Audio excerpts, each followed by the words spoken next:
बात ये मैं आपका वो ऑडियो सुनी थी, उसमें था कि डच जमाने दड्डे में आप बताए थे कि शुक्ल ध्यान पुनः प्रकट हुआ 14वें गुणस्थान के प्रवेश की अवस्था में, तो वो तो शुक्ल ध्यान ही था, वापस पुनः क्या प्रकट हुआ? हाई नहीं, शुक्ल ध्यान चला जाता है। 13वां गुणस्थान है भाभी जी। केवल ज्ञान प्राप्त होते ही शुक्ल ध्यान समाप्त हो जाता है। केवल ज्ञान आते ही शुक्ल ध्यान समाप्त हो जाता है? हाँ, शुक्ल ध्यान के बल से केवल ज्ञान प्राप्त करते हैं। अच्छा। फिर योग निरोध के समय वापस शुक्ल ध्यान आता है। फिर आवश्यकता ही नहीं रहती है, आवश्यकता ही नहीं रहती। ये तो बहुत नई बात पता चली, बहुत ही नई बात। नई बातें आएगी और आगे आ जाएगा। अच्छा भाभी जी, खाली एक बात और कि ना, ये आप बताए थे ना, वो त्वमेव सत्यम निशंकम जंग जिणे ही पवे, वो स्पेलिंग वगैरह एक बार व्हाट्सएप में दे देंगे क्या, कि ये भगवती सूत्र का शंखनाद है? तो ये बहुत अच्छा लगा कि आपके सारे ऑडियो सुने, सारे टोटल। तो तुम तो आ ही रही हो क्लास में फिर। हाँ, तभी वापस दोबारा सुनी भाभी जी। हाँ ठीक है भाभी जी, थैंक यू भाभी जी। हाँ, और कुछ किसी को पूछना है कुछ, या चलें? कौन पढ़ेगा आज? सुमन पढ़ोगी? और कौन है? तुम पढ़ोगी? पढ़ो। सुमन, छाजेड़ का कोई प्रश्न है? नहीं, सरला जी का कोई प्रश्न है? हाँ मैम। हाँ, सरला जी चाची, प्लीज आप अपने आप को अनम्यूट कीजिए। शुक्ल ध्यान जो है, हेलो। हाँ, सुन रही हूँ। शुक्ल ध्यान जो है वो 13वें गुणस्थान में नहीं होता है क्या, केवली के या तीर्थंकरों के? नहीं, तीर्थंकर और केवली किसी के भी नहीं होता है। जब योग निरोध करते हैं ना, 14वें गुणस्थान में प्रवेश करने वाले होते हैं, उस समय पुनः आता है और 14वें गुणस्थान में ही रहता है। तो उनके कोई भी ध्यान नहीं होता है मतलब? नहीं, कोई भी ध्यान नहीं होता है। ओके।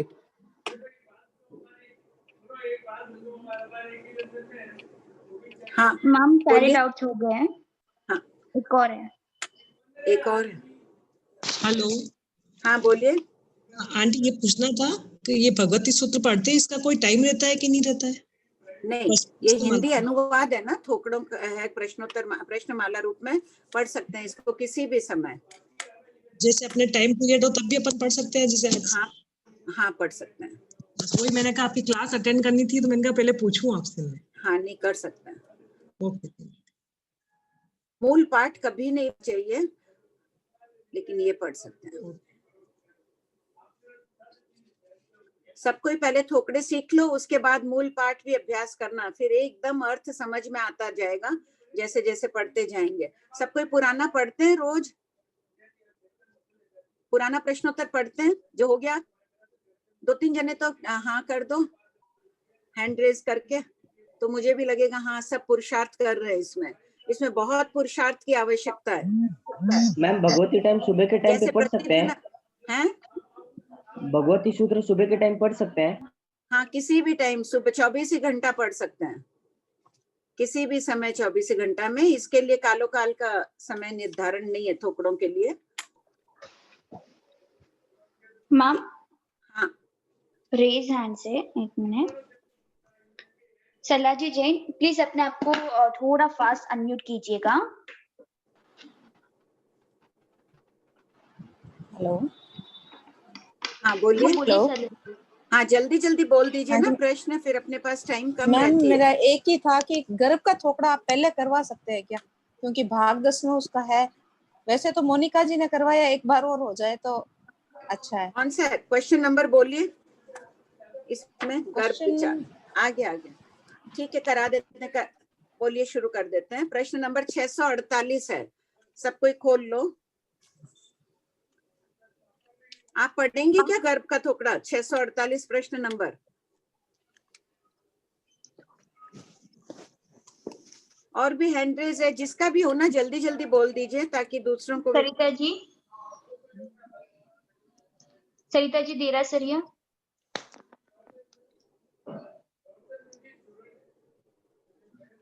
विनीता जी दुग्गल। विनीता ने तो पूछ लिया, और कोई?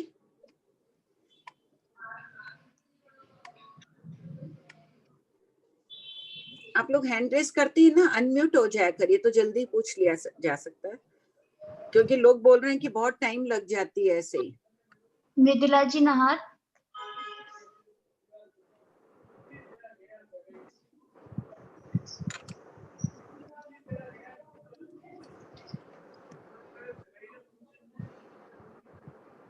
सुनीता जी कांते। मैं पढ़ूं क्या? हाँ, मैं पढ़ूं? पढ़ो। 1 मिनट, कोई कुछ पूछ रहा है। हाँ पढ़ो, जिसको भी पढ़ना है। 648 648 से क्या आंटी? हाँ, इस बुक में से आज गर्भ का थोकड़ा कह रहे हैं। कहीं मिल गयो लिंक मिल गयो के? Okay okay. कोई प्रश्न है क्या? नहीं, शुरू कर। मैम एक्चुअली वो अनम्यूट नहीं कर पा रहे हैं। ठीक है, तो आप कौन पढ़ रहा था? किसने कहा गर्भ का थोकड़ा? जी, वही पढ़ना शुरू करो। गर्भ का थोकड़ा, पूर्वापर संबंध, उत्पत्ति, ऊर्ध्वतनादि के वर्णन के पश्चात उन्हीं का विस्तार बताया जा रहा है।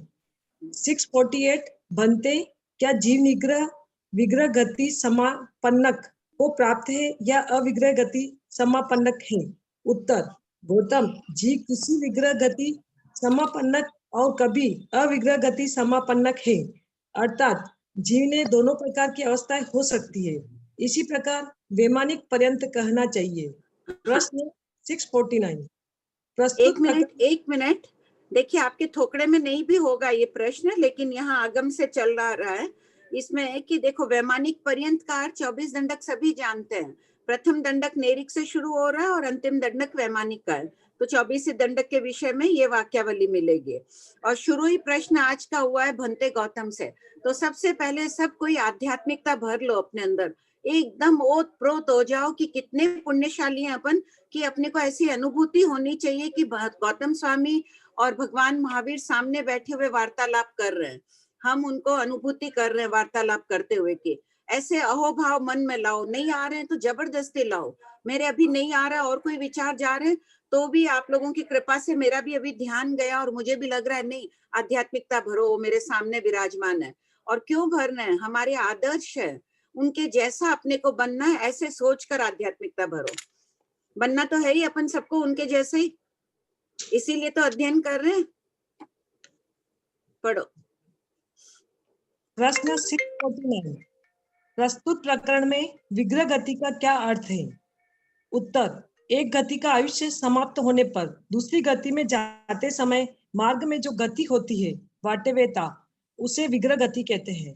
प्रश्न 650 अविग्रह किसे कहते हैं? अविग्रह गति किसे कहते हैं? उत्तर, जो मार्ग में नहीं चल रहा है किंतु किसी भी गति में स्थित है, उसे अविग्रह गति कहते हैं। प्रश्न नंबर 651 पढ़िए। महान रिद्धि, महान कांति, महायशस्वी, महासुख, महान बल वाला देव अपना जीवन काल नजदीक जानकर लज्जा के कारण, घृणा के कारण, अरति परिचय के कारण कुछ समय कुछ आह नहीं करता है। क्यों? महान रिद्धि विमान और परिवार की अपेक्षा, महाकांति शरीर और आभूषणों की अपेक्षा, अरति परिचय अर्थात अरति बेचैनी परिचय कष्ट। उत्तर, देवता अपने चयन काल। ठीक है, इन शब्दों के अर्थ समझ आ गए ना? ये भगवान महावीर देवों के लिए विशेषण क्या है, होते ही ऐसे हैं तो उनका वर्णन किया। हूबहू अपने सामने चलचित्र आना चाहिए कि देवता इतने महारिद्धि संपन्न होते हैं, उनकी कांति, उनका यश, सुख आदि। और अरति यानी मन में अपने भी अगर बेचैनी आए तो शास्त्रीय शब्द है कि अरति की अनुभूति हो रही है। अभी अरति भाव नहीं है ना किसी के भी। आगमवाणी पढ़ते समय अरति भाव नहीं होना चाहिए। गृहस्थ में है, कभी आ जाता है, इस वक्त सब निकाल दो अरति भावों को मन से। पढ़िए। देवता अपने चयन काल को नजदीक जानकर अपने उत्पत्ति स्थान के गर्भाशय को देखकर लज्जित होता है, रजवीर्य, रूप, अशुचिमय स्थान को देखकर घृणा करता है एवं आपकी वॉइस नहीं आ रही है।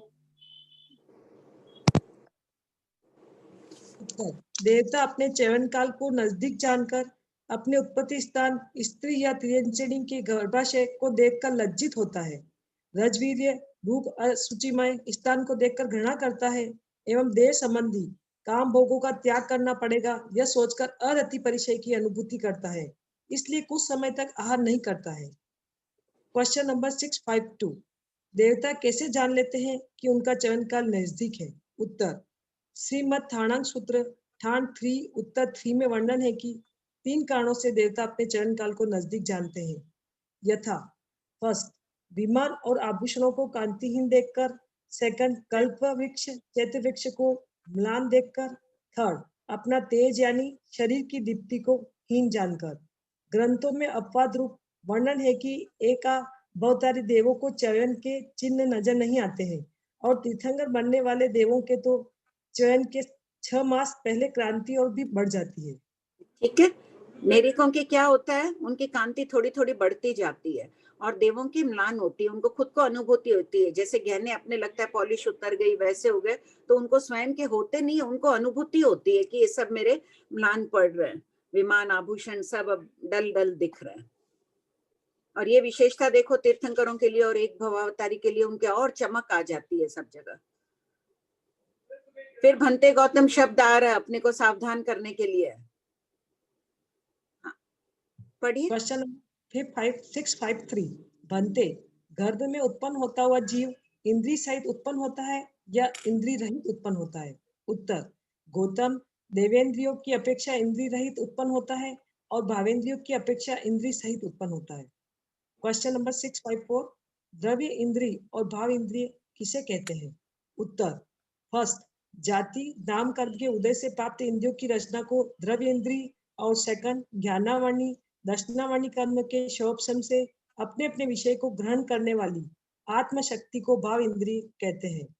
क्वेश्चन नंबर 654, भंते, गर्भ में उत्पन्न होता हुआ जीव शरीर सहित उत्पन्न होता है, शरीर रहित उत्पन्न होता है?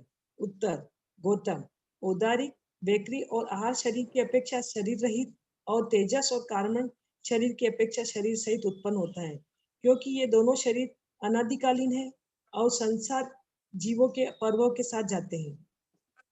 क्वेश्चन नंबर 656, औदारिक शरीर तो यही नष्ट हो जाता है, या तो जला दिया जाता है, गाड़ दिया जाता है, और वेक्रिय शरीर कपूर की तरह बिखर जाता है एकदम। जैसे ही आयुष प्राण निकलते हैं पूरे शरीर के भिन्न भिन्न असंख्य टुकड़े होकर, अनंत टुकड़े होकर बिखर जाते हैं, वातावरण में विलीन हो जाते हैं। क्वेश्चन नंबर 656, भंते, जीव गर्भ में उत्पन्न होते ही सर्वप्रथम क्या आहार करता है?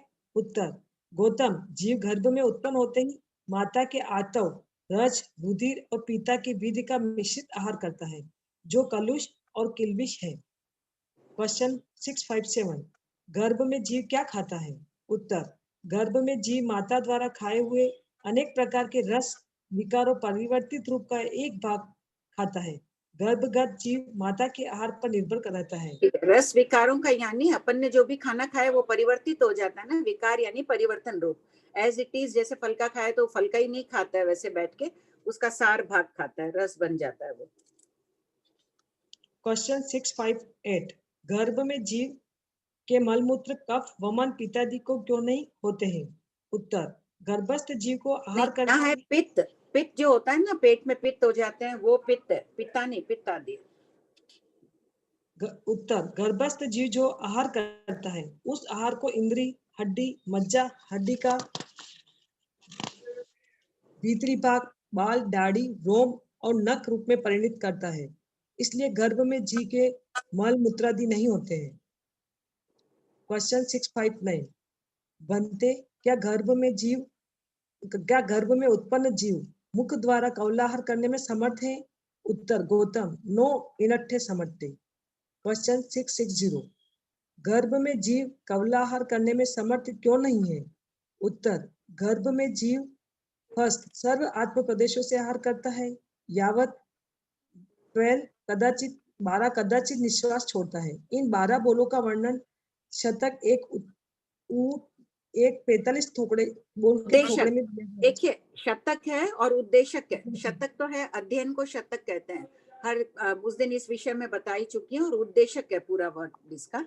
उद्देशक यानी शतक का उप विभाग।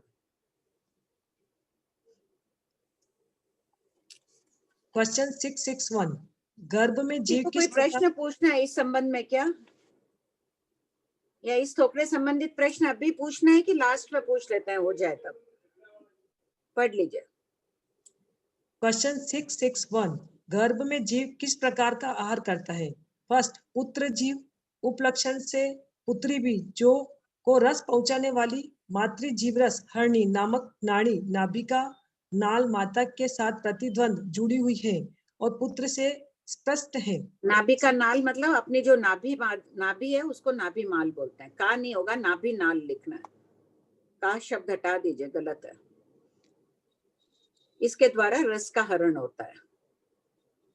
सेकंड, पुत्र जीवरस हरणी नामक नाड़ी पुत्र के साथ प्रतिद्वंद है और माता के साथ सस्पष्ट है। इस नाड़ी द्वारा गर्भस्थ जीव आहार का चय उपचय करता है और पुष्ट होता है। यद्यपि एक नाड़ी दृष्टिगोचर होती है, तथापि सर्वज्ञ वचन प्रमाण है। ठीक है, क्वेश्चन 6 इसमें ना कई डॉक्टर बोलते हैं ना, नहीं हमको तो एक ही नाड़ी दिखती है। अब उनको नहीं दिख रही होगी, उनके माइक्रोस्कोप में नहीं दिख रही है, इसका ये मतलब नहीं है कि है नहीं। भगवान महावीर फरमा रहे हैं कि दो नाड़ियां जुड़ी हुई है, स्पर्श की हुई है, उनको एक में एक नजर आ रही होगी। क्वेश्चन 662 जीव के अंगों में कौन से अंग माता के द्वारा प्राप्त है और कौन से पिता के द्वारा प्राप्त है? उत्तर, मांस, रक्त और मस्तक का भेजा। मस्तक के भीतर स्निग्ध पदार्थ, ये तीन कोमल अंग माता के रस द्वारा प्राप्त है। हड्डी, मज्जा, केश, दाढ़ी, रोम तथा नख, ये तीन अंग पिता के वीर्य द्वारा प्राप्त है। शेष सभी अंग माता पिता के मिश्रित पुद्गलों से बने हुए हैं। क्वेश्चन 663 माता पिता के अंग अलग अलग क्यों कहे गए हैं? माता के रुधिर में तीन अंग उत्पन्न करने की शक्ति है, अर्थात इन तीन अंगों में माता की रुधिर का अंग अधिक होता है। जिन अंगों में पिता के वीर्य का भाग अधिक होता है, वे पिता के अंग कहे जाते हैं। क्वेश्चन 664 माता पिता के अंग शरीर में कब तक रहते हैं?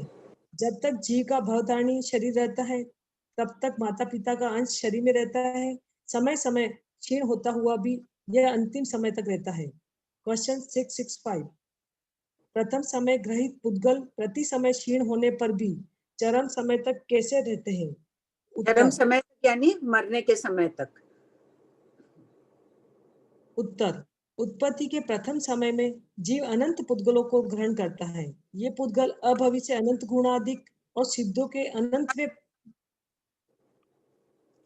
अनंतवे भाग प्रमाण होते हैं। ये पुद्गल प्रचुर मात्रा में होने के कारण प्रति समय क्षीण होते हुए भी उनका अंश अंतिम समय तक रहता है। इसी से वह जीवित रहता है। इसलिए इस शरीर पर माता पिता का बहुत उपकार है। इस उपकार को कभी भूलना नहीं चाहिए। क्वेश्चन 666 बनते, क्या गर्भ में रहा हुआ जीव नरक में उत्पन्न होता है? उत्तर, गौतम, कोई उत्पन्न होता है, कोई नहीं होता है।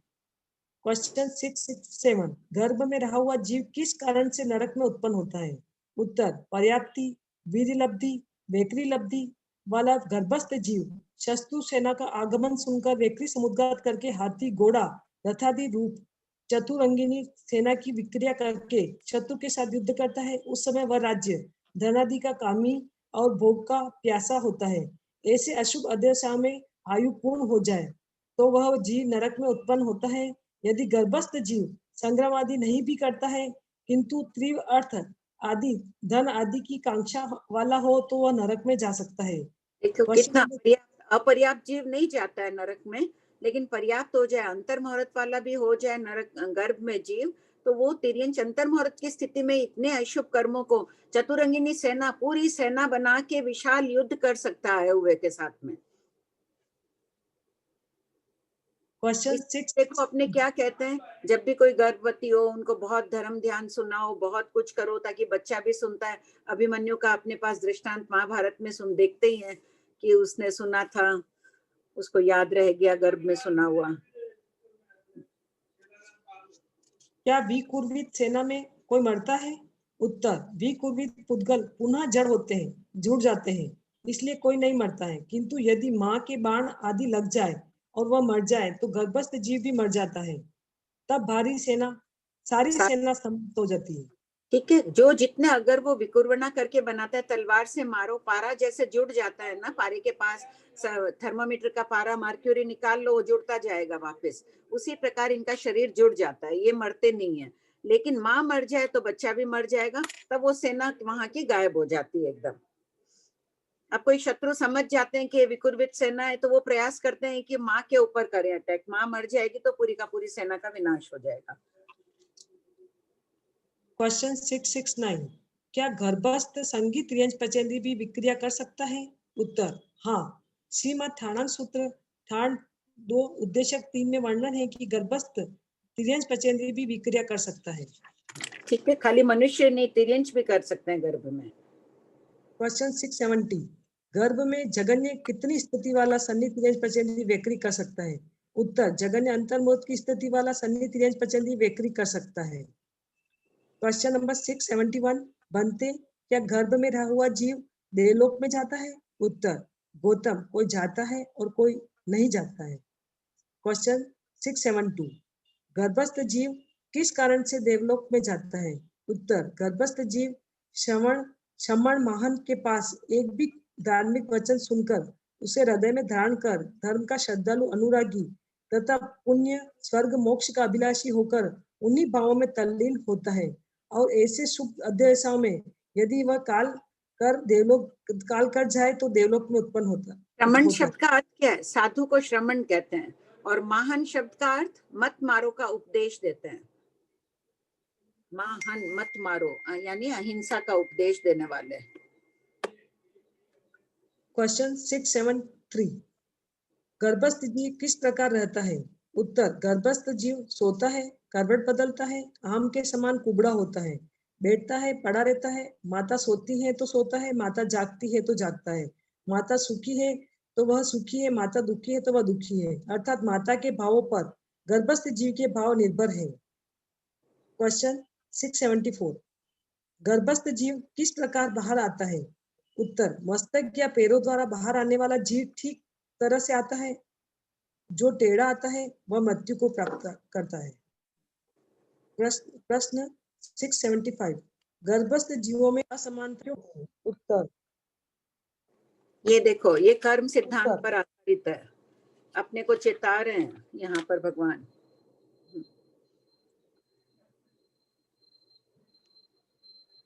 उत्तर गर्भस्थ जीव के यदि अशुभ कर्म बंधे हुए हो, स्पष्ट हो, निर्गत हो, अभिनिविष्ट हो और वे उदय में आए हुए हो, तो वह जीव कुरूप, कुवर्ण, दुर्गंध, दुस्पर्श वाला होता है और अनादय, अप्रिय, अकांत, अमनोज्ञ आदि होता है। यदि शुभ कर्म बंधे हो, यावत अभिनिविष्ट हो और वे उदय में आए हुए हो, तो वह जीव सुरूप, सुवर्ण, सुस्पर्श, प्रिय, शुभ, मनोज्ञ और आदे वचन वाला होता है। इसलिए शास्त्रकार कहते हैं कि जीव को सुकृत करते रहना चाहिए। फर्स्ट बंध प्रकृति बंध, सेकंड सस्पष्ट शिथिल बंध, थर्ड निर्धत गाढ़ बंध और फोर्थ अभिनिविष्ट अति गाढ़ बंध निकाचित। ठीक है, इन शब्दों के अर्थ है ये। हाँ बोलिए। गर्भ विचार, पूर्व पर संबंध, गर्भ की स्थिति आदि का वर्णन शतक 2 उद्देशक 5 में है, किंतु समान विषय होने के कारण इसका संकलन गर्भ के थोपड़े शतक 1 उद्देशक 7 में ही कर दिया गया है। क्वेश्चन 676, बनते, उदक गर्भ, पानी का गर्भ किसे कहते हैं और इसकी स्थिति कितनी है? उत्तर गौतम, कालांतर में जल बरसने से जो हेतु होता है उसे उदक गर्भ कहते हैं, जैसे बादल, ओस, धुआं, हिमपात, बर्फ गिरना। उदक गर्भ की स्थिति जगन एक समय उत्कृष्ट 6 मास है।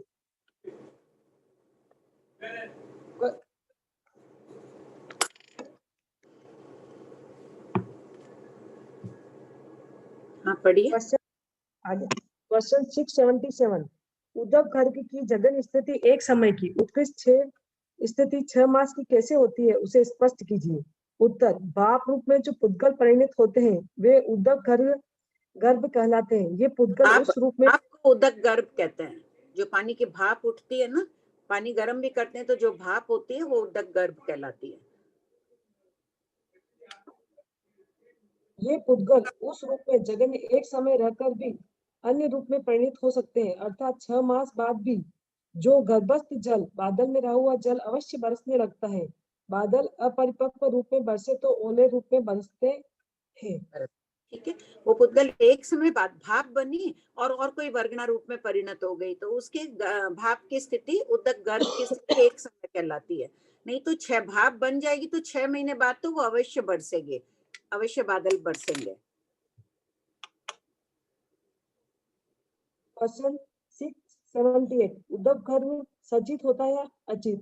बादल सचित अचित दोनों प्रकार के होते हैं। बादल में त्रस्ताय के जीव भी उत्पन्न होते हैं। बादलों में जब तक जीवों की उत्पत्ति नहीं होती है तब तक वे अचित होते हैं, किंतु बरसते वक्त नियम सचित होते हैं।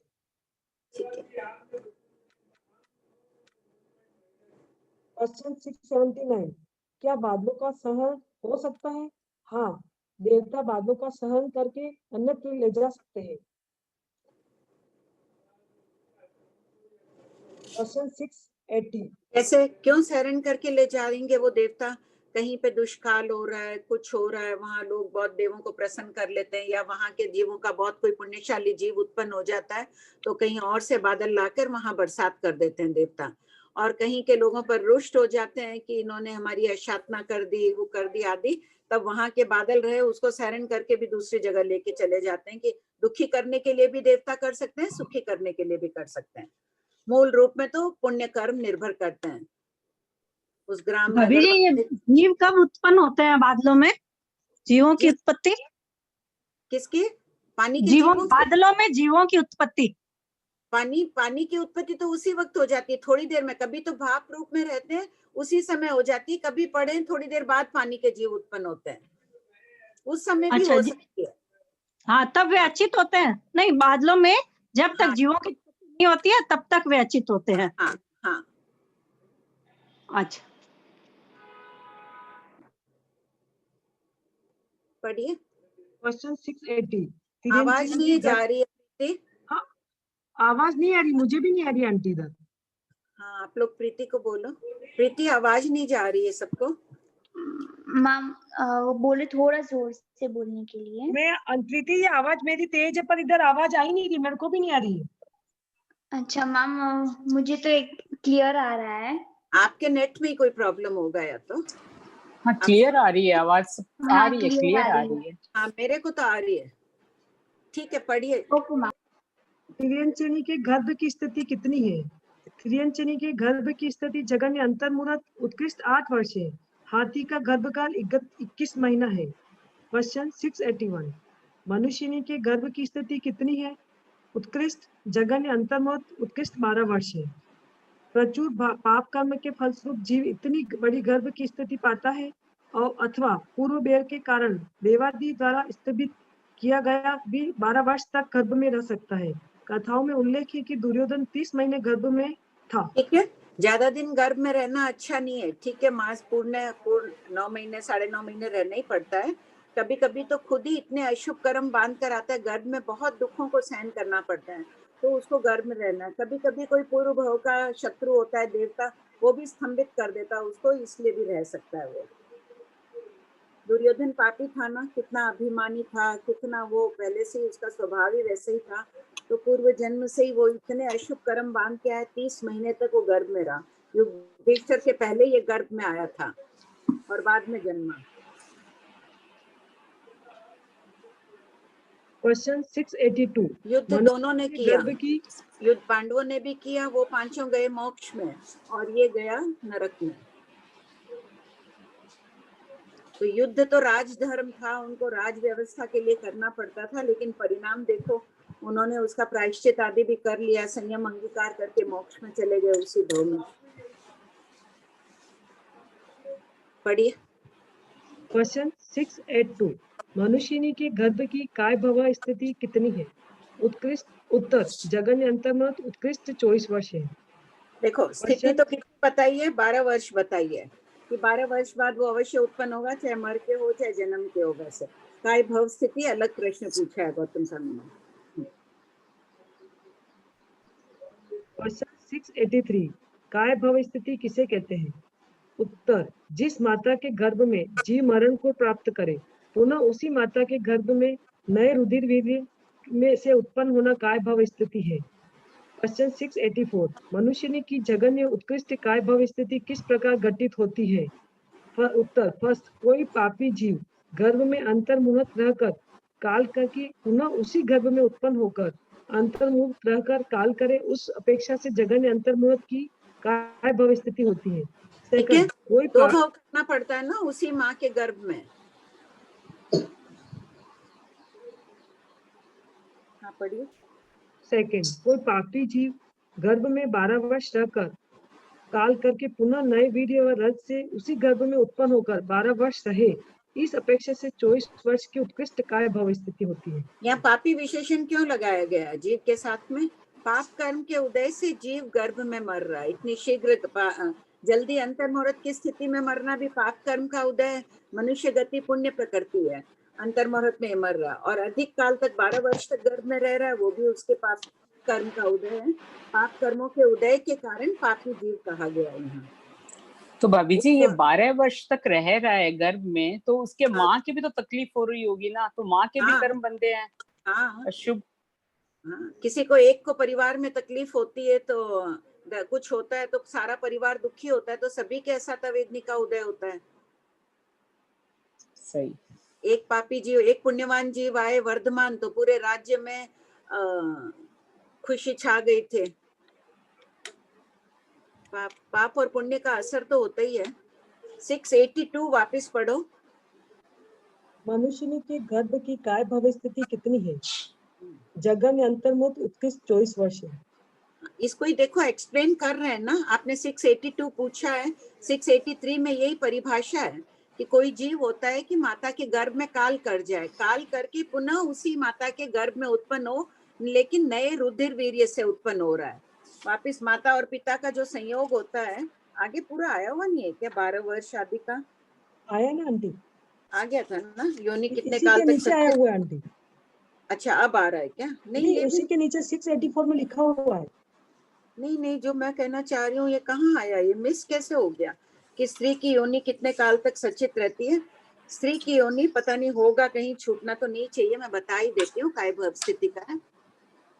पुनः उसी समय वहां काल करेगा, ज्यादा से ज्यादा विग्रह गति होती है 1 2 3 समय के, तो वो तो वही उत्पन्न हो रहा है, तो 1 2 समय की गति से उत्पन्न हो जाएगा, उसी को काय भव स्थिति। वही माता के गर्भ में मरा और वहीं का वहीं उत्पन्न हो गया।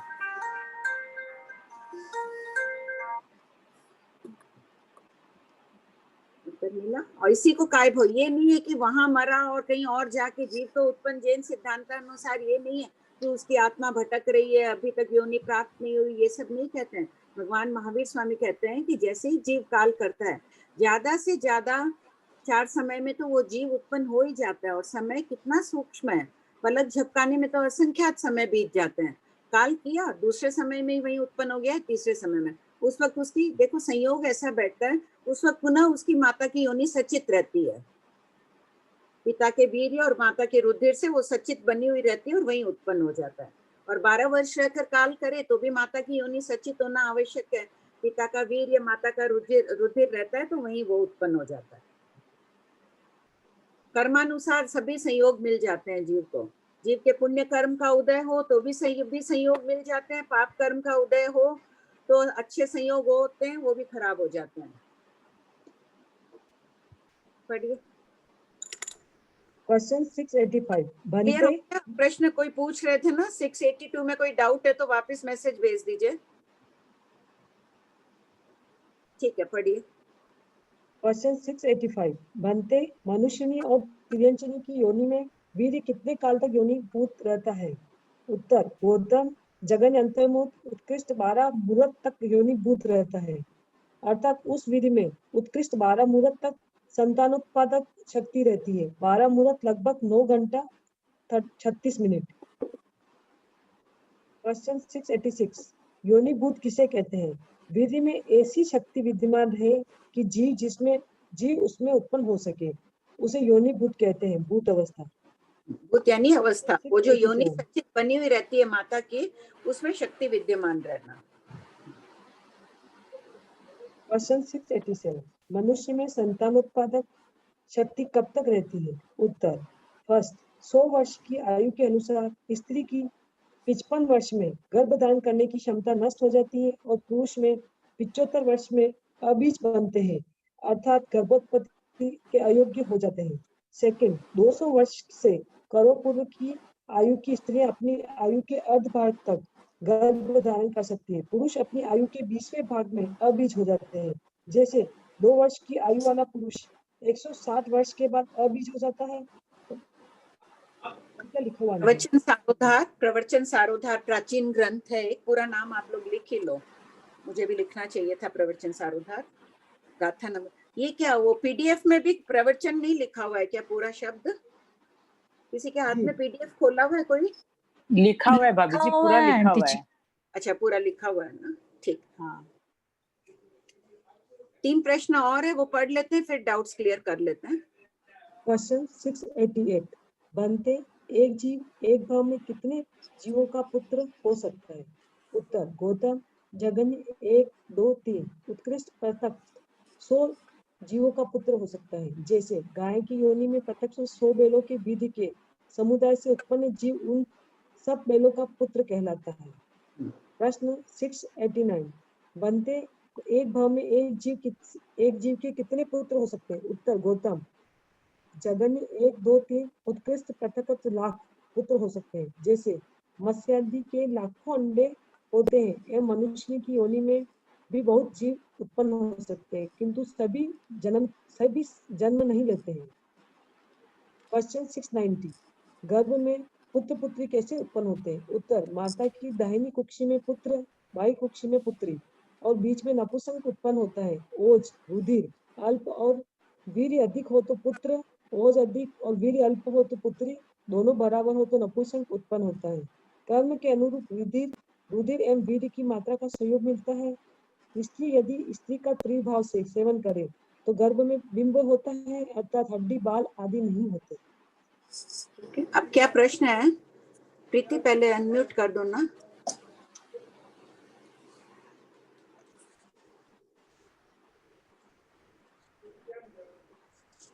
क्या प्रश्न है? जय जिनेंद्र आंटी, पूछूं मैं? हाँ, पूछे। आंटी, जो देवताओं का बादलों का शरण करते हैं, वो देवता कौन से होते हैं? उसको खींच के ले जाते हैं वो लोग, बादलों को। नहीं, वो देवता कौन से होते हैं? जैसे भाई अपने भगवान महावीर के समय बोलते हैं हिरण्यकशिपु देव ने भगवान का गर्भ का नहीं, वो नहीं, कोई भी देवता शरण कर रहे हैं वो तो। हाँ, कोई भी देवता। अच्छा आंटी, जो तिर्यंचिनी के गर्भ का उत्कृष्ट काल 8 महीने बताया, तो इसमें मतलब कोई जीव का मतलब नाम ध्यान में है? 8 वर्ष। तिर्यंचिनी के गर्भ का जीव 8 वर्ष बताया ना, उत्कृष्ट काल। हाँ, तो उसमें कौन सा चल रही है फिर? हाँ, बोलिए। तो वो कौन से तिर्यंच होते हैं, मतलब स्थलचर, जलचर या कैसे? अपने इसमें तो कोई खोला हुआ नहीं है, हो सकता है कि कोई, ये डॉक्टर्स आजकल बहुत रहते हैं ना जानवरों के, वो लोग बता सकते हैं। इसमें आगमों में अभी कुछ उपलब्ध नहीं है कि कौन सा जीव 8 वर्ष तक तिर्यंच रहता है, कौन सा नहीं। हो सकता है कोई किसी के घर में गाय भैंस हो, कोई डॉक्टर को जानते हो तो पूछ लेना ना। ठीक है आंटी। काल की होती है। अच्छा आंटी, एक ये भी चले, हमको भी बता देना। जरूर आंटी, मैं पता चलने पे बताऊंगी। आंटी, एक ये भी था कि गर्भ के जीव मलमूत्र आदि नहीं होते हैं गर्भ के जीव में। तो हमें हमारी डॉक्टरी लैंग्वेज में तो कभी कभी किसी का हो जाता है तो डॉक्टर यही बोलते हैं कि भाई बच्चे ने अंदर टॉयलेट कर दिया या पॉटी कर दी और इस वजह से उस बच्चे की डेथ हो गई, तो फिर ये क्या मिथ है? नहीं, सर्वज्ञ वाणी प्रमाण है। वो माता के कोई ऐसे पुद्गल उस ढंग से रहते हैं, बच्चे के नहीं रहते हैं। आगम वाणी पर अपन अविश्वास नहीं कर सकते हैं। आगम वाणी पे नहीं, पहले वनस्पति में जीव नहीं माने जाते थे। हजारों सदियों पहले से नहीं मान रहे थे। जगदीश चंद्र बोस ने जब अब उसको प्रूव कर दिया तो विज्ञान मान रहा है ना। थोड़े सालों बाद विज्ञान मानने लग जाएगा कि वो बच्चे का नहीं है, माता की कोई ऐसे पुद्गल है। ठीक है आंटी। और विकुर्वित सेना यानी वैक्रिय के, मतलब वो वैक्रिय अपनी लब्धि गर्भ में ही फोड़ता है? हाँ, गर्भ में ही वैक्रिय समुद्घात करता है और सेना बना देता है पूरी। तो ये जीव मतलब वेकरी समुद्घात कैसे करता है? माता के गर्भ से ऐसे एक दंड जैसे निकालता है, पहले उसमें वेक्रिय पुद्गल रहते हैं, उनको झाड़ देता है, पुराने मोटे छोटे रहते हैं, फिर नए पुद्गल ग्रहण करता है और फिर चिंतन करता है, तो तुरंत बाहर जहां भी उसको बनाना हो उसके आत्म प्रदेश जुड़े हुए रहते हैं उससे, और पूरी सेना बना देता है, हाथी घोड़ा पुरुष तलवार वो ये सब कुछ बना देता है। तो आंटी ये जीव तो अंतर मुहूर्त में ऐसा करता है, तो ये वैक्रिय लब्धि क्या पूर्व भव से लेके आता है? हाँ हाँ, पहले की बांधी हुई लब्धि रहती है उसके प्राप्त। तो ये चारों गति से आया हुआ जीव हो सकता है या नरक या हाँ, वैक्रिय? नहीं, कहीं से भी आया हुआ हो सकता है। उस भाव में अगर लंबे काल बात करें तो जीव को गर्भ में अवधि ज्ञान भी उत्पन्न हो जाता है, अवधि ज्ञान लेके भी मनुष्य आ सकता है, और गर्भ में भी मनुष्य को अवधि ज्ञान हो जाता है, विभंग ज्ञान भी प्रकट हो जाता है, परिणाम शुभ रखते हैं तो अनेक जब अवधि ज्ञान जैसी विशिष्ट लब्धि प्राप्त हो सकती है गर्भ में, तो वेक्रिय लब्धि क्यों नहीं प्राप्त हो सकती है? गर्भ में भी प्राप्त हो सकती है। आंटी उद्वर्तना का मतलब तो वही हो गया ना कि रस में वृद्धि करना, रस और स्थिति दोनों बढ़ाना उद्वर्तना कहलाता है। हाँ, ये उद्वर्तना उत्पत्ति। हाँ, बड़ी कृपा कराई आंटी। और मैडम ये गर्भ में जीव किस प्रकार आहार करता है? उसमें पुत्र जीव उपलक्षण से पुत्री भी को रस पहुंचाने वाली मात्र जीव रस हरणी, ये क्या है मैम? इसका है कि नाम पुत्र जीव कह दिया है, बाकी उसमें पुत्री भी सम्मिलित है, नाम उस रानी का इसीलिए लिखा ना उपलक्षण से, उपलक्षण यानी समीप वाले भी ग्रहित हो जाते हैं। पुत्र है तो ये मात्र जीव रस हरणी, हरणी वो नाड़ी का नाम है, मात्र जीव रस हरणी। भगवान महावीर ने उस नाड़ी का नाम बताया, मात्र जीव रस हरणी कहलाती है। अब जैसे पहले दाई लोग और अब डॉक्टर्स अलग नाम लेते होंगे उस नाड़ी का, तो उस काल उस समय में उस नाड़ी का नाम यह प्रसिद्ध था। Okay ma'am. जय जिनेंद्र। हाँ, वो मनुष्यानी के गर्भ में कायम व स्थिति 24 वर्ष बोले ना, एक्चुअली अपना तो 9 महीने का ही तो गर्भ रहता है, अगर मरकर भी फिर उत्पन्न हुए तो भी 18 महीने ही तो होगा। नहीं, कोई पापी जीव 9 महीने तो सामान्यतया 9 साढ़े 9 महीनों में उत्पन्न हो जाते हैं। लिखा हुआ है ना, कोई पापी जीव ऐसे अशुभ कर्म बांधे कि 12 वर्ष तक दुख भोग रहा है। गर्भ में जीव बहुत दुखी रूप से रहता है, कितना सिकुड़ कर कैसे उसको रहना पड़ता है। पहले पढ़े ना, देवता दुखी हो रहे हैं कि गर्भ में जाना पड़ेगा, ऐसी घोर अंधकारमय में रहना पड़ेगा, बदबू आती है गर्भ में, सब ये तो दुर्गंधमय योनि में जाना पड़ेगा। कोई पापी जीव है 12 वर्ष तक आते ही नहीं है, गर्भ में रह जाता है गर्भ में। तो फिर नरक के जीव भी तो पापी है ना, फिर वो गर्भ में क्यों नहीं, सैया पे क्यों होते हैं? नहीं, वहां तो लंबे काल तक और दुख भोगना है, भिन्न भिन्न प्रकार से। यहाँ पे बाहर आकर भी दुख भोग सकता है, उसने ऐसे कर्म बांधे हैं कि वहीं रहकर भोग रहे हैं। कर्म शक्ति बहुत विचित्र है, किसी को किसी रूप में दुख भोगना पड़ता है, किसी को किसी दुख रूप में। तो उनको ये गर्भ का दुख नहीं होता है, नरक वाले जीवों को? नरक का नहीं, उनका और ज्यादा अनंत गुना अधिक दुख होता है। अच्छा, ठीक। देखिए, अपन श्रावक श्राविका है, भगवान महावीर के अनुसार अब नरक के दुखों में अपन नरक की तिर्यंच की इतनी जानकारी कर रहे हैं, अपने को पूर्व में अतीत में जो किया हुआ है, और अज्ञम वाणी की भगवान वार्तालाप कर रहे हैं, तो ये हमारी आत्म उन्नति में हेतुभूत बन रहा है। अब अपन जाएंगे ही नहीं, चिंता ही मत करो, श्राविका हो, एकमात्र मनुष्य गति और वैमानिक में जाओगे। इतनी अच्छी साधना करो कि आराधक बनना है, उत्कृष्ट 15 भाव में मोक्ष जाना है, उत्कृष्ट यानी ज्यादा से ज्यादा। जी भाभी, जी भाभी। एकदम अपना जीवन अपन सबको, मैं तो मेरे लिए ही रोज बोलती हूँ ये सब बात, कि अपने सबको आराधक बनना है। अब सामान्य नहीं है, बहुत प्रसिद्ध ये भगवती सूत्र बहुत प्रभावशाली सूत्र माना जाता है। आज के युग का सबसे बड़ा शास्त्र है ये, तो गौरव के साथ पढ़ना, अहम के साथ नहीं, गौरव भाव आना चाहिए कि हमें भगवान महावीर, गौतम गणधर आदि चरम शरीरी एकावतारियों के प्रश्नोत्तर पढ़ने को मिल रहे हैं। जैन कुल में हमारा जन्म हुआ, अब हमें कहीं नहीं भटकना, एकमात्र वैमानिक जाना, वापस जल्दी आके जाना है मोक्ष। और कोई प्रश्न? हाँ, जो भाप रूप जो बादल है ना, वो एक समय की स्थिति बताई है, अन्य वर्गना रूप में परिणत हो जाती है। औदारिक पुद्गलों की स्थिति कितनी है? एक समय है ना। हाँ, तो वो उसी रूप, और जो 6 मास है, 6 मास तक वो बादल 6 महीने तक रह सकते हैं, उसके बाद वो बरस जाए, पानी रूप में हो जाएंगे, बरसात हो जाएगी तो रहेगा ना। है बादल में पानी तो रहेगा ना, 6 मास तक वो बादल पानी से भरे हुए रहेंगे। हाँ हाँ, पानी से भरे हुए रहेंगे। और अगर पहले अगर 6 फिर अपरिपक्व का क्या मतलब हुआ? ओले गिरते हैं ना। नहीं, अपरिपक्व यानी वो बादल, अपरिपक्व यानी पूरे बादल पके नहीं, पूरे पक जाते हैं। जैसे आम पूरा पक जाता है, अकेरी पूरी पकती है तब आम कहलाता है। तो बादल जब पक जाते हैं तब बरसात रूप में गिरते हैं। अच्छा अच्छा, जब वो यानी अपरिपक्व है तो फिर वो ओले के रूप में यानी बर्फ के रूप में हो गए। हाँ हाँ हाँ कंचन भाई। हाँ बोलिए।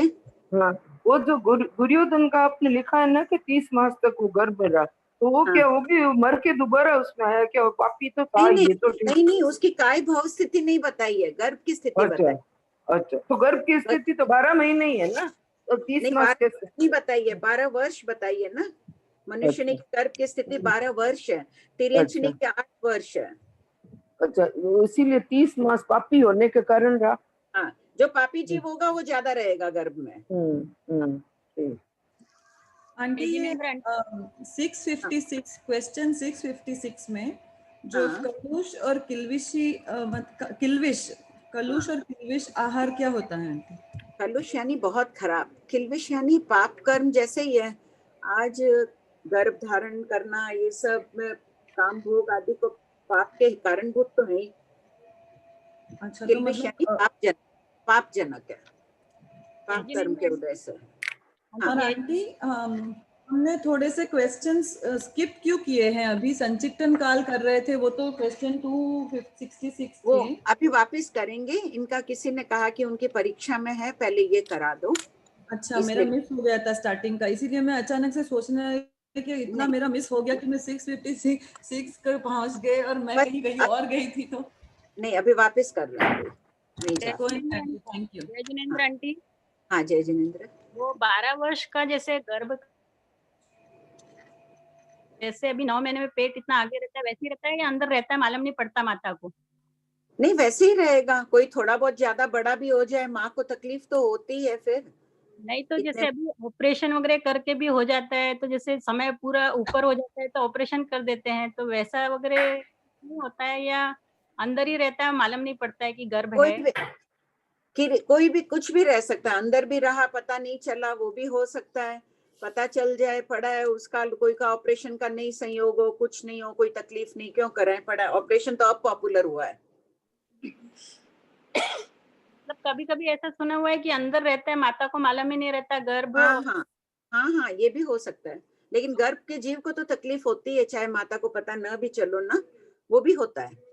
छोटे से रूप में ही रह जाए गर्भ में, देवता स्तंभित कर दिया उसको, उतने ही रूप में रह गया। अच्छा, ओके, जय जिनेंद्र। भाभी जी। हाँ, गर्भ में जो 12 वर्ष का जीव रह रहा है ना, फिर उसका क्या विकास रुक जाता है क्या वहीं पर? वापस वो 12 वर्ष का हो रहा है तो वो बड़ा नहीं होता, उसी पिंड रूप में ही रहता है? हाँ, पिंड नहीं हो, जो गर्भ बच्चे रूप में तो पूरा हो ही जाता है। हाँ, वैसे ही तो पड़ा रहता है।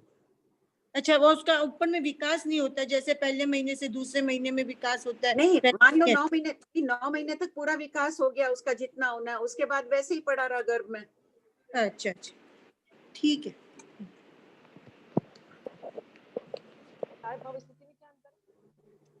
हाँ, क्या काय भाव स्थिति में क्या प्रश्न है? गर्भ काय भाव स्थिति में क्या अंतर? गर्भ स्थिति तो उसी भाव में मर गया, दूसरे स्थान में उत्पन्न हो गया। अगर मर के भी दूसरी जगह उत्पन्न तुरंत हो गया।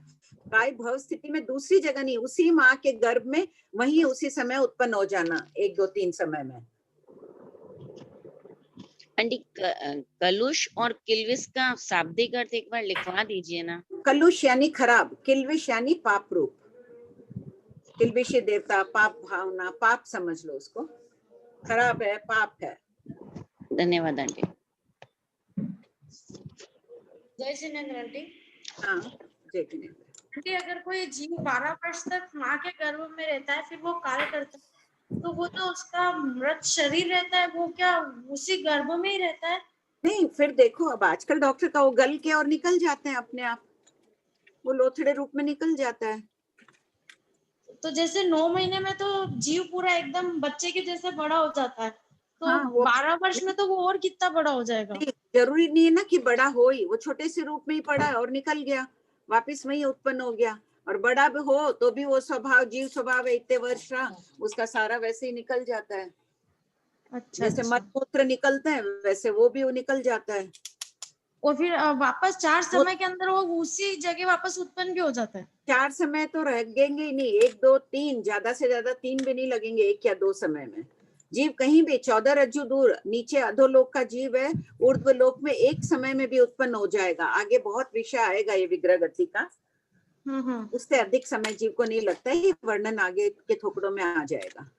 अच्छा, और आप लोग आंटी जो बहुत बढ़ते जाइए, क्लास के लिए बहुत टाइम मिलती है, वापिस 5-6 दिन की मिलती है ना, तब तक 100 200 400 1-2 बार तो किताब की पूरी रीडिंग ऐसे ही कर ही लीजिए, चाहे नहीं भी समझ आए कोई पॉइंट्स, तो वो विषय सरल लगने लग जाएगा, अपने ध्यान में भी आ जाएगा, ये वर्णन आगे आने वाला है।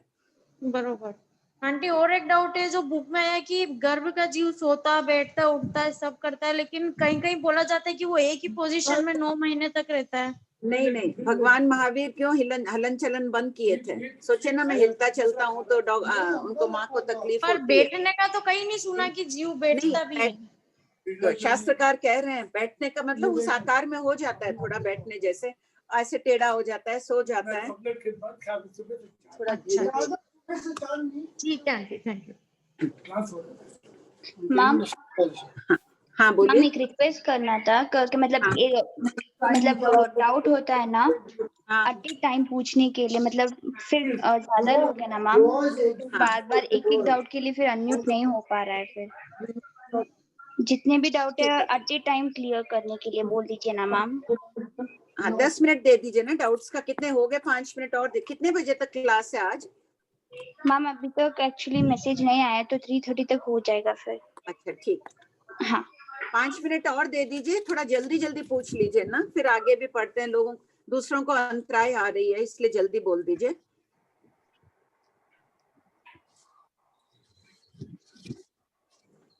स्वाति जी जैन। हाँ आप है ना, आप लोग कृपा करके जय जिनेन्द्र भी मत बोलिए, और जल्दी सीधा ही प्रश्न बोल दीजिए ना। आंटी जी, हाँ आंटी जी, हाँ आंटी, ये जो देवता जो है अपना च्यवन काल नजदीक जान लेते हैं, फिर इनका मानंतिक समुद्गात जो बताते हैं अंगुल के असंख्यातवें भाग की माता के गर्भ में जाते हैं सफाई करने के लिए, तो फिर वो वहीं काल कर जाते हैं, तो फिर ये कैसे पॉसिबल है? क्यों नहीं, उनको 6 महीने में एग्जैक्ट समय नहीं पता रहता है। क्या आता है भगवान महावीर के विषय में, उनको पता था मेरा च्यवन होने वाला है, और च्यवन हो गया, आ गया गर्भ में, मध्य का काल 1-2 समय का उनको पता नहीं चलता है, एग्जैक्ट टाइम समय पता नहीं रहता, टाइम पता है कि हम मरने वाले हैं इस तारीख को। जो 6 माह पहले बताते ना, 6 महीना 6 माह पहले पता नहीं पड़ता है। 6 महीने पहले पता चल जाता है, मान लो पता चल गया अमुक तारीख को मरने वाला हूं मैं, लेकिन समय नहीं पता रहता ना, समय बहुत सूक्ष्म है। अच्छा, वो समय का ज्ञान, समय जैन समय वाला समय। और ये जो कदाचित आहार का जो है 4 बोल है ना आंटी जी, तो हाँ, वो हाँ। चारों अपर्याप्त की अपेक्षा से ही समझना है। दोनों बोल आ जाएंगे। इसका प्रश्न नंबर देख के बताइए शकुंतला जी, 45 बोल के थोकड़े 660। अच्छा, उसके अंदर इसमें कदाचित आहार लेता है, कदाचित परिणामाता है, कदाचित उच्छ्वास लेता है, कदाचित निश्वास छूटता है। नहीं, प्रश्न नंबर उसमें 45 बोल में देख के आप बताइए, तब तक और कोई प्रश्न पूछ लेता है, आप प्लीज देखिए और बोलिए जल्दी जिसका भी प्रश्न है। आंटी जी 89 प्रश्न है क्या इसमें खोला हुआ है ना, देखो 89 में सभी आत्म प्रदेशों से बार बार आहार करते हैं, कदाचित आहार करते हैं, कदाचित आहार परिणमाते हैं। तो उस समय बाटे बहते में कोई जीव अनाहारक है तो आहार नहीं करता है, इसलिए कदाचित आहार करते हैं। बाकी उत्पत्ति के बाद तो जीव निरंतर आहार करता ही है, लोमाहार रूप में भी। ये बाटे बहते की अपर्याप्त की अपेक्षा से। मैं ये पूछना चाह रही हूँ आंटी जी, जो ये चारों बोले कदाचित के, वो अपर्याप्त की अपेक्षा और बाटे बहता की अपेक्षा से ही समझने होंगे। हाँ हाँ हाँ हाँ ठीक है, ठीक है।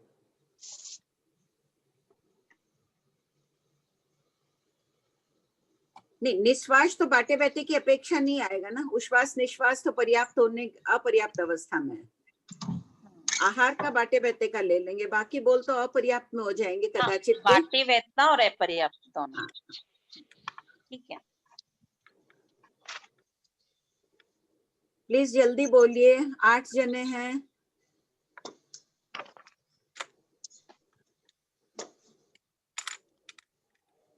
नहीं पूछना है किसी को, चलें आगे। हाँ आंटी जी। ठीक है, 8 हैंड रेज है, किसी के प्रश्न है तो 1 मिनट और पूछ लीजिए। अब आज कौन सा है? 283। कौन पढ़ेगा? कोई परीक्षा वालों में कोई पढ़ना चाहते हैं? नहीं तो कोई भी जो नया पढ़ना शुरू कर रहे हैं उनमें से पढ़िए। पढ़ने से क्या होगा, अपनी बहुत एकाग्रता बढ़ेगी। मैं आंटी पढ़ूं? हाँ पढ़ो। शुरू। बाल पंडितादि का आयुबंध शतक 1 उद्देशक 8 पूर्वा पर संबंध गर्भ और जन्म नहीं, नहीं नहीं नहीं, उस दिन कहाँ तक पढ़े थे? 283 से पढ़ना अब। अच्छा ओके आंटी। 283 असंयत भव्य द्रव्य देव किसे कहते हैं और वे मरकर कहाँ उत्पन्न होते हैं? उत्तर, साधु की क्रिया करने वाले किंतु भाव से चरित्र परिणामों में शून्य मिथ्या दृष्टि जो देव होने योग्य हैं, वे असंयत भव्य द्रव्य देव कहलाते हैं। वे जगन्य भवनपति से में उत्कृष्ट नवग्रह में उत्पन्न होते हैं। प्रश्न 284। एक मिनट असंयत समझ आ गया? ये भाव असंयत भव्य, ये नाम है इसका, भव्य द्रव्य देव का टुकड़ा। भव्य द्रव्य का अर्थ होता है जिसमें कौन से देवगति में उत्पन्न होने की योग्यता होती है, उन्हें भव्य द्रव्य देव कहते हैं। अभी देव नहीं है, मनुष्य और तिर्यंची देवगति में जाते हैं, लेकिन जो परभव में आप लोग सब कहाँ है? श्रावक की गति कहाँ है? देवगति। तो आप लोग सब क्या कहलाओगे? अभी भव्य द्रव्य देव कहलाओगे। अच्छा नहीं लगता है, ऐसे क्या पता है? प्रीति क्वेश्चन आंसर स्टार्ट कर दो ना। हाँ मैम। हाँ ma'am, question number 283। Okay ma'am. 284 पढ़ो। क्वेश्चन 284 शंका ये देखो, इसमें भव्य द्रव्य देव कहते हैं जो देवगति में उत्पन्न होने वाले होते हैं, उसे देव भव्य द्रव्य कहते हैं। यहाँ असंयत शब्द से साधु को ग्रहण किया गया है। असंयत है तो ऊपर की क्रिया से साधु करने वाला है, लेकिन अंदर में उसके साधु के परिणाम नहीं है। ये अगले प्रश्न में स्पष्ट हो जाएगा। क्वेश्चन 284 शंका असंयत भव्य द्रव्य देव में असंयत शब्द का अर्थ मिथ्या दृष्टि साधु क्यों लिया गया है, जबकि अविरत सम्यक दृष्टि चौथे गुण स्थान वाले को भी असंयत कहते हैं? उत्तर, समाधान, सम्यक दृष्टि देव विरत शावक यानी 5वें गुण स्थान वाले भी 12वें देवलोक से ऊपर उत्पन्न नहीं होते हैं, तो चौथे गुण स्थान वाले अविरत सम्यक दृष्टि उनके ऊपर के देवलोक नवग्रह में कैसे उत्पन्न हो सकते हैं? अतः प्रस्तुत आलापक में मिथ्या दृष्टि को असंयत कहा गया है। श्रीमद प्रज्ञापना सूत्र पद 6 में वर्णन है कि जो मिथ्या दृष्टि नवग्रह में जाते हैं वे नीमा सवलिंगी जैन साधु होते हैं। इनमें साधु के बाह्य गुण होते हैं किंतु भाव चरित्र नहीं होता है। ठीक है, ये हो रहा है किसी को कोई कि यहाँ पे क्यों लेना? असंयत में अपन ये भी मान सकते हैं 1 से 4 गुण स्थान वाले जीवों को असंयत का है, तो असंयत भव्य द्रव्य देव में वही ले लो। किस लिए साधु समझना है? तो यहाँ है कि साधु इसलिए लेना है कि यहाँ इनकी गति नवग्रवेक तक बताई है।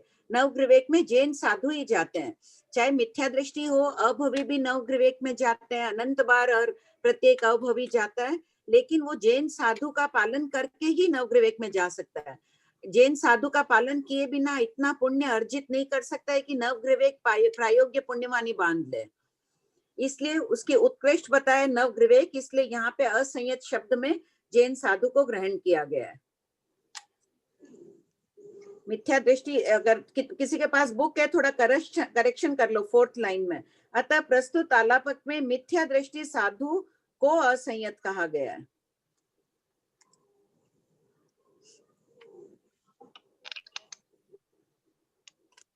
ठीक, पढ़िए।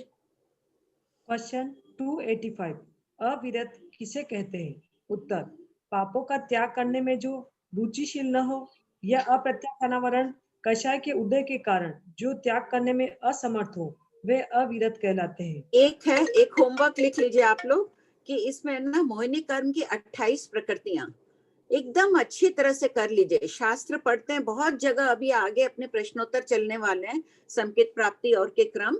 तो चारित्र मोहिनी की, दर्शन मोहिनी की कौन सी प्रकृतियां हैं, ये थोड़ा याद कर लीजिएगा। याद न भी कर सको तो बार बार उसको पढ़ लीजिएगा, कम से कम 50-100 बार उसको पढ़ लीजिए। यही सोचिए न हो याद भले ही, जैसे टोकरी होती है, कई लोग बोल रहे हैं मुझे कि हमको याद नहीं होता है, हम क्या करें। कोई बात नहीं, अगर अमृत बरस रही है कहीं पर, कटोरी रखोगे तो कटोरी जितना मिलेगा। न रख पाए, कटोरी हाथ में नहीं है, कोई खाली टोकरी रख दोगे तो टोकरी झेलेगी नहीं उसको, लेकिन साफ तो हो ही जाएगी वो भी। तो उसी प्रकार समझना चाहिए कि जिन वाणी याद नहीं भी कर पा रहे हैं, हम थोड़ा बहुत भी पुरुषार्थ कर रहे हैं तो हमारी आत्मा स्वच्छ हो रही है, अशुभ कर्म हट रहे हैं। ये सोचकर बार बार पढ़ना, ये 28 नाम याद कर लेना, और गुणस्थान द्वार भी बार बार पढ़ के तैयार रखो उसको, क्योंकि ये शब्द बहुत आएंगे आगे, फिर इजी हो जाएगा। अभी नींव अपनी मजबूत हो जाएगी प्रारंभ में, आगे भगवती सूत्र इतना कठिन नहीं लगेगा। फिर देखिएगा सपने में भी यही शब्द दिखने लग जाएंगे। पढ़िए। अविरत पापों का त्याग करने में जो रुचिशील न हो, रुचि होनी चाहिए। अपन भी बहुत कुछ छोड़ते हैं, नौकार से छोड़ते हैं, कभी जमीकन छोड़ा, कभी कुछ छोड़े, वो किए, लेकिन किस लिए? इनसे पाप कर्म रुक रहे हैं। क्यों? किसी भी चीज के निर्माण में, आज मैंने कोई चीज का प्रत्याख्यान किया, हर चीज के निर्माण में, हर कहीं आने जाने में जीवों की हिंसा होती है। वो हिंसा के प्रति हम अनुकंपा भाव करके त्याग ले रहे हैं। इसलिए अपने को त्याग करने में रुचि होनी चाहिए। खाली मैं जैन कुल में जन्मी हूँ, मेरे आज इतने प्रत्याख्यान, अभी आप सबने लिया आज 1 घंटे का प्रत्याख्यान, क्लास चलती है तब तक, नहीं लिया तो अभी ले लीजिए। और तिखु तो करके बैठिए, हमेशा गुरु वंदना करने से ज्ञान जल्दी चढ़ता है अपने को। प्रत्याख्यान, और कई होते हैं क्षणिक राजा कृष्ण वासुदेव जैसे इतनी सेवा करते थे, तीर्थंकर भगवान आदि की, लेकिन एक भी प्रत्याख्यान ग्रहण नहीं कर पाते थे। क्षणिक राजा का प्रसिद्ध आख्यान, कृष्ण वासुदेव का भी प्रसिद्ध है, इसलिए बता रही हूँ। उनके ऐसे देवता, अनुत्तर विमान के देवता निरंतर ज्ञान ध्यान में लीन रहते हैं, लेकिन एक भी व्रत प्रत्याख्यान नहीं कर सकते हैं। उनकी उन कर्मों का आवरण ऐसे आया हुआ है कि उनमें सामर्थ्य नहीं है। जैसे अपने क्या अपने के साधुपना श्रेष्ठ है, उसी वो परिणाम आएंगे तभी मुक्त हो पाएंगे, नहीं ले पाते ना। अपने को डर लगता है कैसे पालन करें साधुपने का, इतना वो, तो उनको एक भी प्रत्याख्यान करने में यही समझ लो डर लगता है, वो कर नहीं पाते हैं। अपन बहुत भाग्यशाली हैं कि छोटे मोटे प्रत्याख्यान कर पा रहे हैं। बहुत रुचि से, अहोभाव से प्रत्याख्यान करो, जो भी करो उनकी क्वालिटी अच्छी होनी चाहिए। अपन सबका मुख्य उद्देश्य यही रखना है। पढ़िए। क्वेश्चन 286, बनते अविराधक साधु जी मरकर कहाँ उत्पन्न होते हैं? उत्तर, गौतम जगन्य पहले देवलोक में उत्कृष्ट स्वास्थ्य सिद्ध में उत्पन्न होते हैं। क्वेश्चन 287, बनते विराधक साधु जी मरकर कहाँ उत्पन्न होते हैं? उत्तर, गौतम जगन्य भवनपति में उत्कृष्ट प्रथम देवलोक में उत्पन्न होते हैं। क्वेश्चन 288, विराधक साधु किसे कहते हैं? उत्तर, जिस साधु के ने महावतों का भलीभांति पालन न किया हो उसे विराधक साधु कहलाता है। क्वेश्चन 289, बनते अविराधक श्रावक मरकर कहाँ उत्पन्न होते हैं? उत्तर, गौतम जगन्य पहले देवलोक में उत्कृष्ट 12वें देवलोक में उत्पन्न होते हैं। क्वेश्चन 290, बनते गया था 12वें देवलोक में? कथाओं में उल्लेख है, चेटक राजा 12वें देवलोक में गए थे।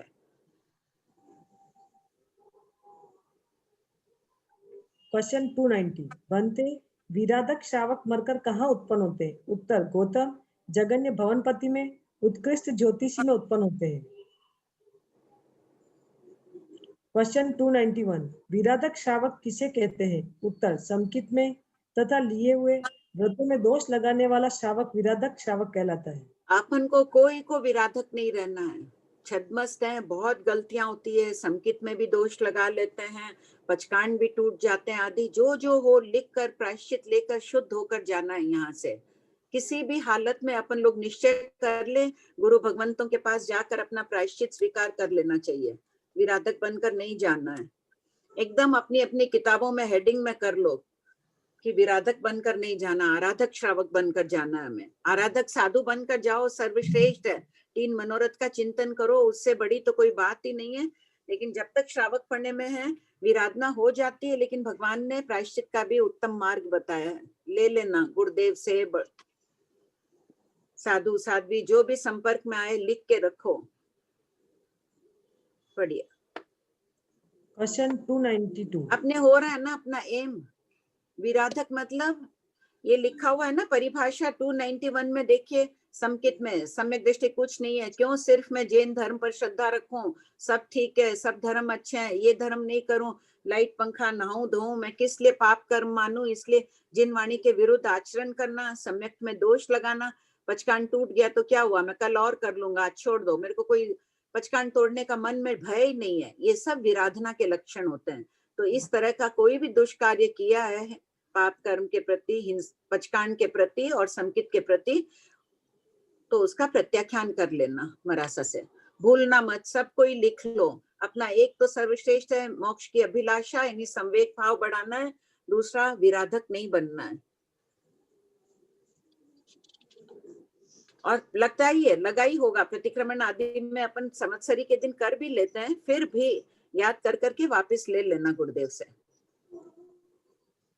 हाँ पढ़िए। क्वेश्चन 292 ज्योतिषी से भवनपति की स्थिति रिद्धि अधिक होती है तो जगन्य भवनपति उत्कृष्ट ज्योतिषी क्यों कहा है? उत्तर, भवनपति का दंडक पहले आता है, ज्योतिषी का दंडक पीछे आता है तथा भवनपतियों से ज्योतिषी श्रेष्ठ गिने जाते हैं। क्यों श्रेष्ठ गिने जाते हैं? ज्योतिषियों का आर्यत्व, उनका स्वभाव अच्छा होता है भवनपतियों से। देवों में क्या है, जिसकी स्थिति अधिक है उसके पास धन दौलत भौतिक वृद्धि अधिक होती है। तो ज्योतिष भवनपति की स्थिति कितनी है? स्थिति लघु दंडक सबको आता होगा, नहीं तो स्थिति भी कृपया करके लघु दंडक का थोकड़ा भी बार बार पढ़ लीजिए, वो विषय सरल होता जाएगा। भवनपति से ज्योतिषी की बहुत कम स्थिति होते हुए भी गुणों के कारण वो श्रेष्ठ गिने जाते हैं। पढ़िए। क्वेश्चन 293 बनते असन्नित व्यंज प्रजननी मरकर कहाँ उत्पन्न होते हैं? उत्तर, गौतम जगन्य भवनपति में उत्कृष्ट वाणिमंत्र में उत्पन्न होते हैं। क्वेश्चन 294 भवनपतियों की स्थिति रिद्धि अधिक होती है तो उत्कृष्ट वाणिमंत्र में उत्पन्न होते हैं, ऐसा क्यों कहा है? उत्तर, भवनपति का दंडक वाणिमंत्र से पहले आता है तथा कई वाणिमंत्र भवनपतियों से अधिक रिद्धि वाले, कई भवनपति वाणिमंत्रों से अधिक रिद्धि वाले होते हैं, किंतु समान स्थिति वाले भवनपति और वाणिमंत्र में वाणिमंत्र श्रेष्ठ गिने जाते हैं। भवनपति के वाणिमंत्र की स्थिति कितनी है? जगन्य 10,000 वर्ष उत्कृष्ट एक पल्योपम। और भवनपति की स्थिति कितनी है? जगन्य 10,000 वर्ष उत्कृष्ट एक साग्रोपम। एक साग्रोपम ही है ना जी? एक साग्रोपम। लेकिन अगर दो समान, एक भवनपति 10,000 वर्ष वाला है, दूसरा वाणिमंत्र 10,000 वर्ष वाला है, तो वो उसमें वाणिमंत्र श्रेष्ठ गिना जाता है। उसके स्वभाव भवनपति से ज्यादा अच्छा रहता है, गुणों में वो श्रेष्ठ होते हैं। और एक भवनपति 10,000 वर्ष वाला है, एक वाणिमंत्र 1,00,000 वर्ष वाला है, तो वाणिमंत्र श्रेष्ठ गिना जाएगा, भौतिक संपदा उसके पास अधिक रहेगी, इस अपेक्षा से कहा गया दंडक का। बनते तापस मरकर कहाँ उत्पन्न होते हैं? उत्तर, गौतम जगन्य भवनपति उत्कृष्ट ज्योतिषी में उत्पन्न होते हैं। अब देखो, भगवान महावीर के समवसरण में सभी आ जाते थे, समवसरण की रिद्धि देखने भी, उनका अलौकिक ठाट देखने। कई तापस आदि भी आ जाते हैं, कई आते हैं, उनकी भी जानकारी है।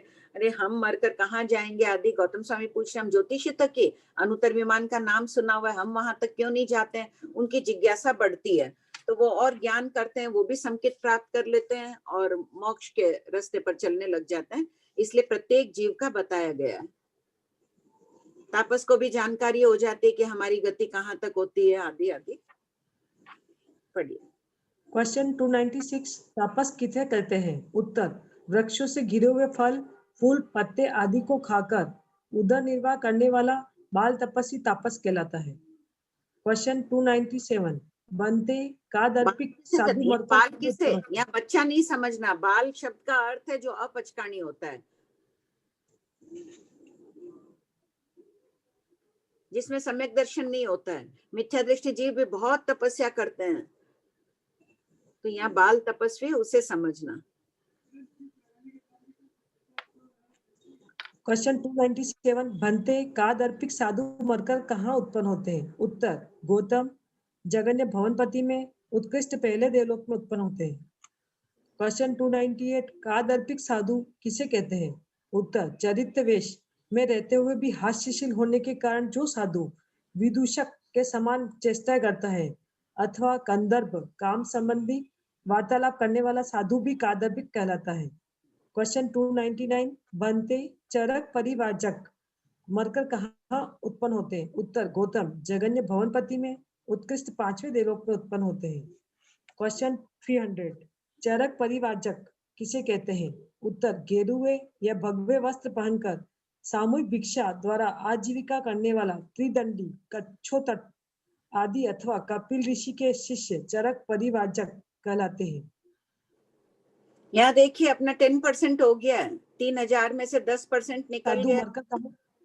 आवाज आ रही है? 300 प्रश्न हो चुके हैं, वो अलग हो गए गर्भ वाले, तो इसमें 10% हो गए हैं। अब इसको बहुत अच्छी तरह और पढ़ते जाइए, बार बार जल्दी हो जाएगा अपना, तो पूरी भगवती भी अपन कर पाएंगे। हाँ, क्या प्रश्न है? अभी प्रश्न में पूछ लीजिएगा, मैं पढ़ नहीं पाई। चरक परिवाचक किसे कहते हैं? अन्य वतावलंबी साधु होते हैं ना, कई देखते भी हैं सड़कों पे गेरुए वस्त्र पहने हुए रहते हैं, भगवा वस्त्र आदि पहनते हैं। सामूहिक भिक्षा, ये लोग भी है ना भिक्षा मांगते हैं 4-5 जने मिलकर और उसी से अपना जीवन निर्वाह करते हैं। कई होते हैं कि वो भगवान महावीर का जीव था ना, उनके ऋषभ देव भगवान के समय में उनका पोता मरीचि त्रिदंडी बन गया था, हाथ में डंडा रखता था, छत्र रखता था, खड़ाऊ पहनता था। कच्छोटक कई साधु होते हैं, अन्य तीर्थी खाली कच्छा पहनकर घूमते हैं, वैसे शिष्य चरक परिव्राजक कहलाते हैं।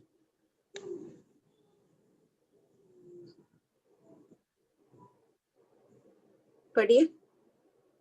क्वेश्चन 301 बनते किलिशिक साधु मरकर कहाँ उत्पन्न होते हैं? उत्तर गौतम जगन्य भवनपति में उत्कृष्ट 6ठे देवलोक में उत्पन्न होते हैं। क्वेश्चन 302 किलविशिक किसे कहते हैं? उत्तर केवली आचार्य और साधुओं आदि का अवर्णवाद करने वाला, उनके प्रति पापमय भावना वाला, दर्शन श्रद्धा भ्रष्ट साधु किलविशिक साधु कहलाता है। श्रीमद उवाई सूत्र में वर्णन है कि ये 6ठे देवलोक में किलविशिक रूप में उत्पन्न होते हैं। ये उत्कृष्ट 6ठे देवलोक, ये ज्यादा से ज्यादा जाएंगे। किलविशी पहले देवलोक में भी होते हैं, उत्कृष्ट 6ठे देवलोक में भी होते हैं। अवर्णवाद यानी निंदा करने वाला, आचार्य उपाध्याय केवली की निंदा करने वाला, उनके प्रति पाप में भावना रखने वाला कि इनको दुख हो तो अच्छा है, इनको गुजरी पानी नहीं मिले तो अच्छा है, ऐसी भावना रखने वाला। दर्शन भ्रष्ट, दर्शन श्रद्धा, जैन धर्म के प्रति जो श्रद्धा से भ्रष्ट हो जाता है वो साधु किलविशिक कहलाता है। किलविशिक शब्द का अर्थ है पाप। किलविशिक हो गया पाप करने वाला, पापी साधु। ये 6ठे देवलोक में किलविशिक रूप में उत्पन्न होते हैं और परलोक में ना, 1 मिनट, वर्णन है कि ये उत्कृष्ट 6ठे देवलोक में कर लो। अवर्णवाद का भी लिख लो, निंदा अर्थ हुआ। पढ़िए। परलोक में आराधक नहीं होते हैं। क्वेश्चन 303 इसका क्या अर्थ हुआ? परलोक में आराधक नहीं होते मतलब किलविशी से निकल के उस भव में जीव मोक्ष नहीं जाता है।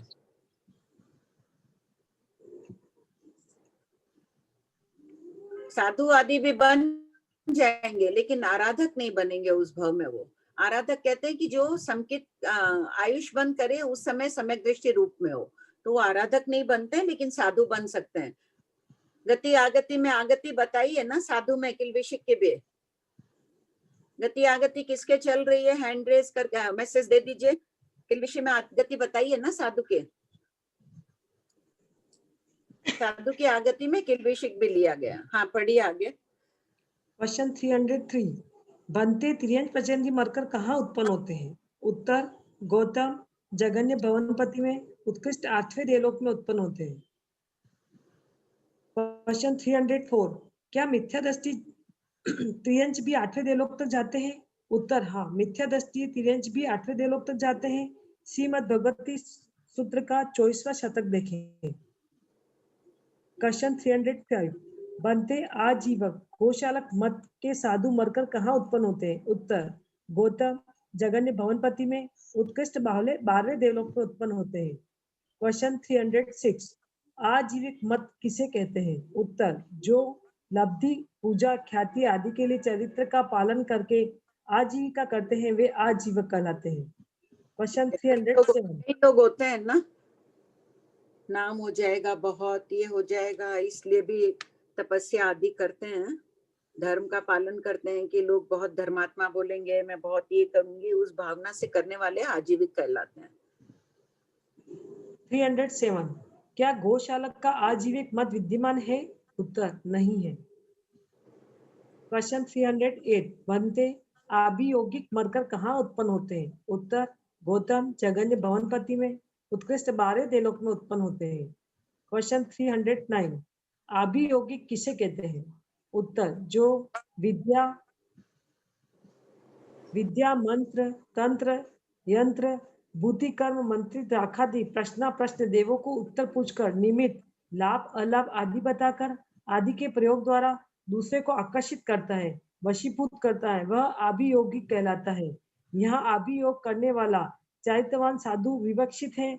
साता गौरवादि के लिए जो आभियोग मंत्रादि का प्रयोग करता है वह आभियोगिक सेवन देव रूप में उत्पन्न होता है। होता है ना, कई साधु विद्या तंत्र मंत्र ये सब बताकर कि हाँ लोग हमको पूछेंगे, ये निमित्त बता देंगे, ऐसे करो, अपने ये सब वर्जित है। भगवान महावीर की आज्ञा नहीं है साधुओं को ये करने का।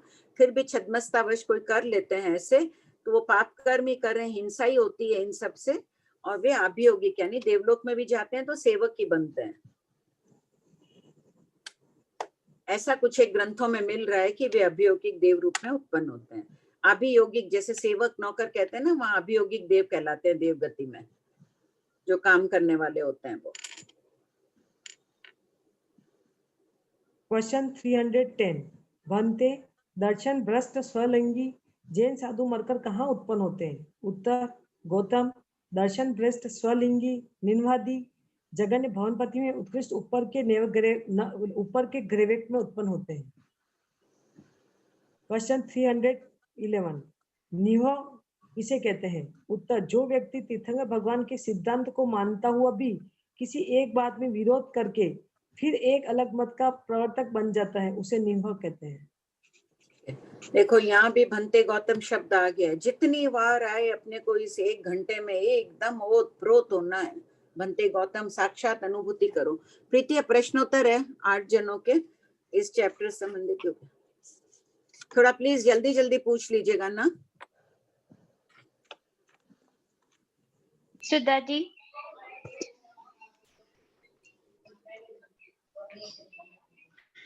आदित्य जी पानी का गर्भ जो अचित कहलाया गया है वो इस दृष्टि से है कि जब तक जीव उत्पन्न नहीं होंगे वो अपने आप में अचित है। जीवों की उत्पत्ति होने पर ही वो किसी के गर्भ किसी प्रकार का गर्भ बनेगा। जीवों के यानी पानी के जीव, पानी के जीव उत्पन्न नहीं हो रहे हैं तब तक वो अचित है। हाँ पूछिए। सरला जी जैन।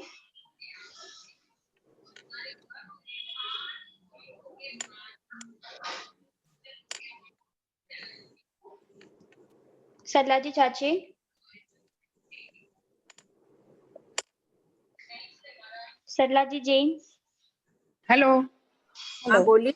हाँ अच्छा, ये जो गर्भस्थ शिशु है ना, जैसे था कि 12 साल तक वो गर्भ में रहता है, तो वो मेरे दीदी के दादे सासू जी के था, वैसे कई सालों तक था। वो लोडा के जैसे होता ना, एक ऐसे ही वो था। पेट में दर्द भी बहुत होते रहता था उनके, और वो कई सालों तक वो पेट में रहता था। वो बहुत सालों तक पेट में था, वही बता रही थी। और एक ये बुक चाहिए, ये वाली कहाँ मिलेगी? है अभी इसकी पीडीएफ भेजी हुई है ना, भगवती प्रश्नमाला की पीडीएफ भेजी हुई है इसमें।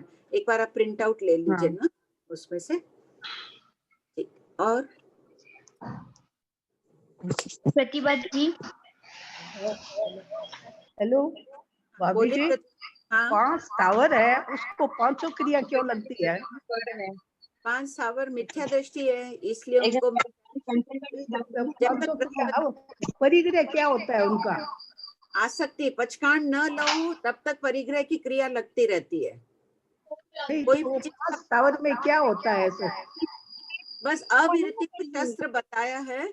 पचकांड न लेना ही कारण है। मिथ्या दृष्टि तो है ही, सम्यक दर्शन न होने के कारण मिथ्या दृष्टि। और कोई चीज नहीं है, उनको कोई न जानते हैं कि हमको कुछ खरीदना है, हमको कुछ रखना है, ममत्व आदि हो, लेकिन पचकांड न लेने के कारण वे अविरत कहलाते हैं। परिग्रह की क्रिया लगती है उन्हें। अविरत को 500 क्रिया बहुत बड़ा लगेगी, 5 टावर को 500 क्रिया लगेगी। हाँ 500 क्रिया लगती है। अपन भी कोई चीज का पचकांड न ले, मान लो जाना ही नहीं है अपने को, चंद्रमा पर जाना ही नहीं है, पचकांड नहीं लिए, सिर्फ भारत क्षेत्र की इंडिया की रखें तो यहीं की क्रिया लगेगी। नहीं लो तो बाहर की भी लगती है। स्वयंभू रमण समुद्र तक जाना ही नहीं है, वहां के जीवों की भी क्रिया लगती जाती है। इसलिए सबको पचकांड 12 व्रत ग्रहण कर ही लेनी चाहिए। यथासंभव 14 नियम का पालन करना चाहिए। जितना रखना हो रखो, संपूर्ण लोक का तो अपन लेंगे नहीं, जितनी मर्यादा रखनी हो रखो, कितना रख लेंगे, बाकी से तो निवृत्त होंगे। तो देखो 5 स्थावर को भी लग रही है क्रिया, अपन तो सन्नी है, आगम पढ़ते हैं, तो जितना कम कर सकते हैं कर लो यथाशक्ति। और बोलिए।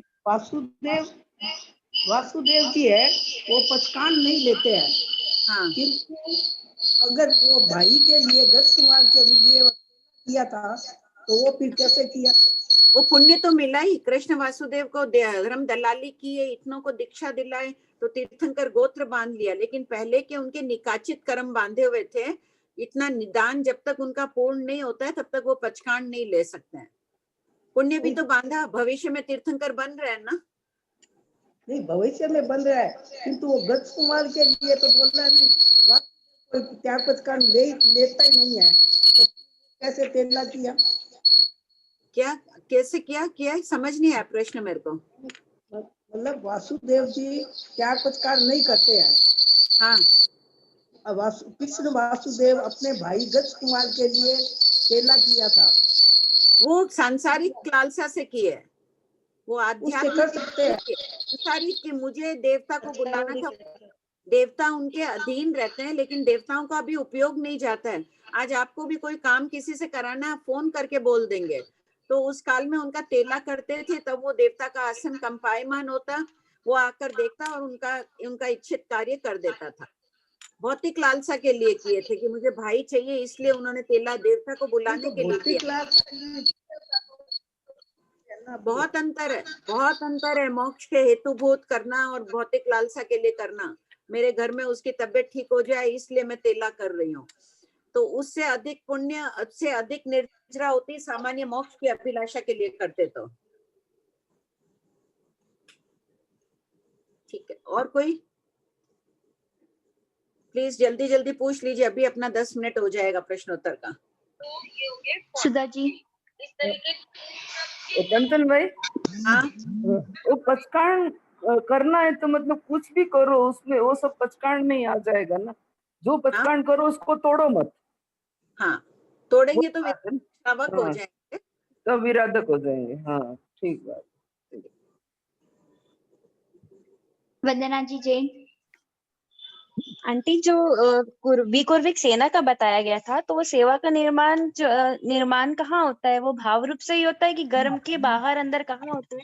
नहीं, अब बाहर निर्माण करता है, अंदर वो बच्चा सोच लेता है कि मुझे उस स्थान पर करना है। 10 किलोमीटर दूर लड़ाई का मैदान है, 100 किलोमीटर दूर है लड़ाई का मैदान, वहां जाके सेना खड़ी हो जाएगी। बहुत शक्तिशाली लब्धि है, वेक्रिय लब्धि, जैसा चाहे जहां चाहे कर सकता है।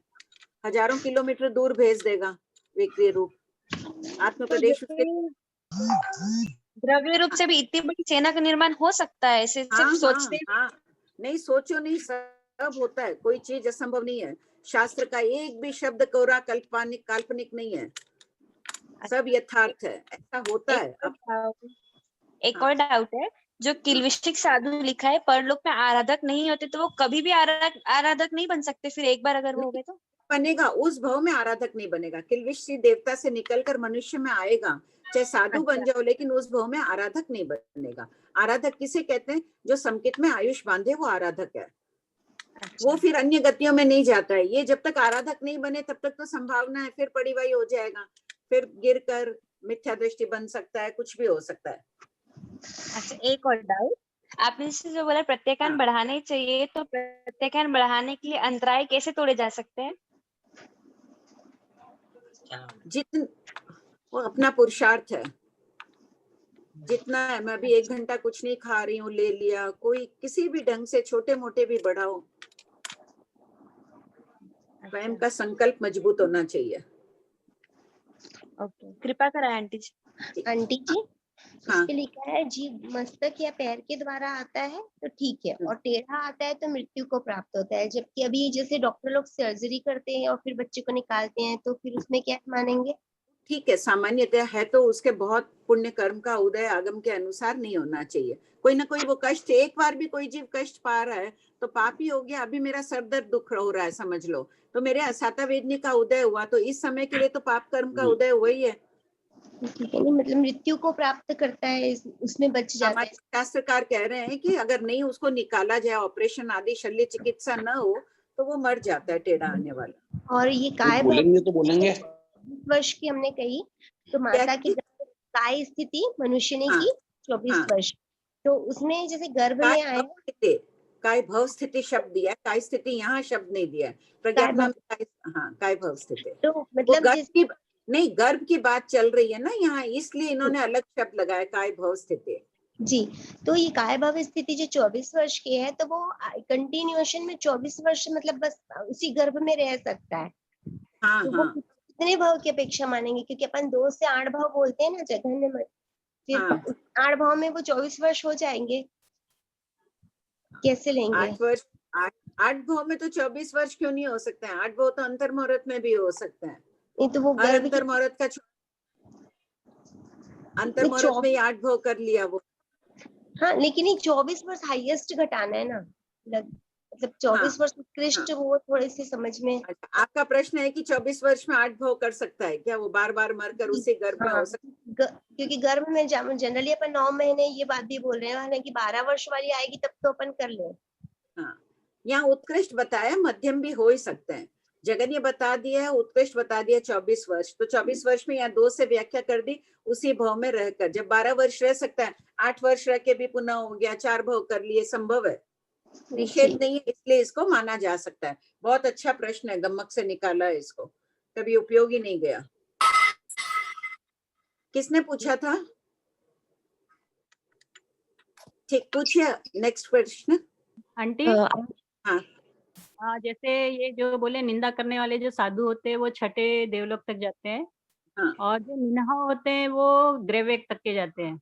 हाँ, तो निन्हा तो विपरीत परूपना कर लेते हैं, वो ज्यादा खतरनाक नहीं है। वो सभी बात भगवान महावीर के मानेंगे, सिर्फ एक बात विपरीत करेंगे, अड़ जाएंगे उसमें।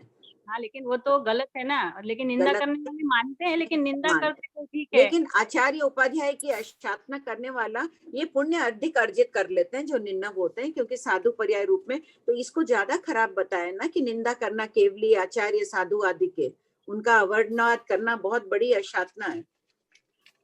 अशातना करना ज्यादा दुखदायी फल बताया।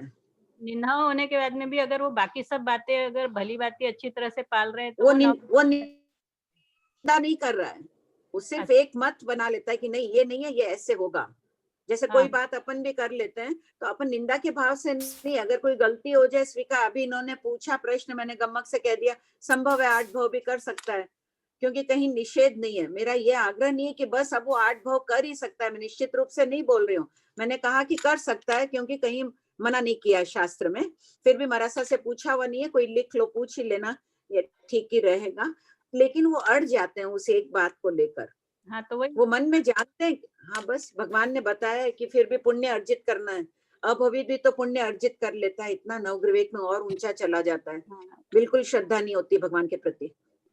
मतलब निंदा करने वाला ज्यादा खराब है। वो कोई मतलब वो विरोध नहीं कर रहा है, लेकिन उसको ऐसा लग रहा है ये नहीं, ऐसा नहीं, ऐसा है, बस बाकी वो तो पूरे ही, हाँ बस वो तो पूरे ही विरोधी हो गया ना निंदा करने वाला। केवली भगवान आचार्य की निंदा कर रहा है।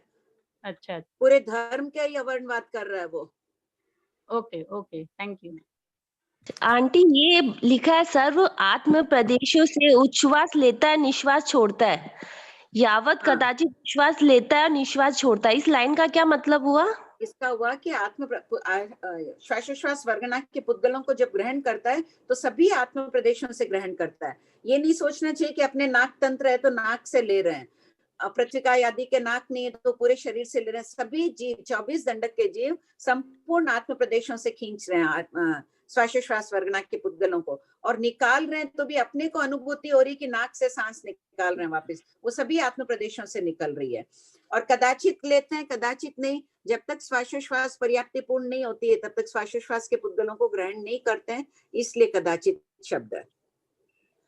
मतलब श्वासोश्वास की प्राप्ति अभी पूर्ण नहीं हुई तो कदाचित ले रहा है, कदाचित छोड़ रहा है, ऐसे नहीं, क्या? नहीं नहीं, तब ले नहीं रहा और पर्याप्तिपूर्ण होने के बाद ले रहा है, ऐसे समझना। हाँ जी। अच्छा, अपर्याप्त में तो नहीं ले रहा है, प्राप्त होने के बाद कदाचित लेता है और निश्वास छोड़ता है, यूं क्या? वैसे भी कर लो, लेकिन पहले इसमें तो ये भी कर लो, जब तक पर्याप्तिपूर्ण नहीं हुई तब तक नहीं लेता है, पर्याप्तिपूर्ण होने के बाद लेता है तो जब उच्छ्वास लेता है तब छोड़ता नहीं है। श्वासोच्छ्वास पर्याप्तिपूर्ण होने पर। हाँ।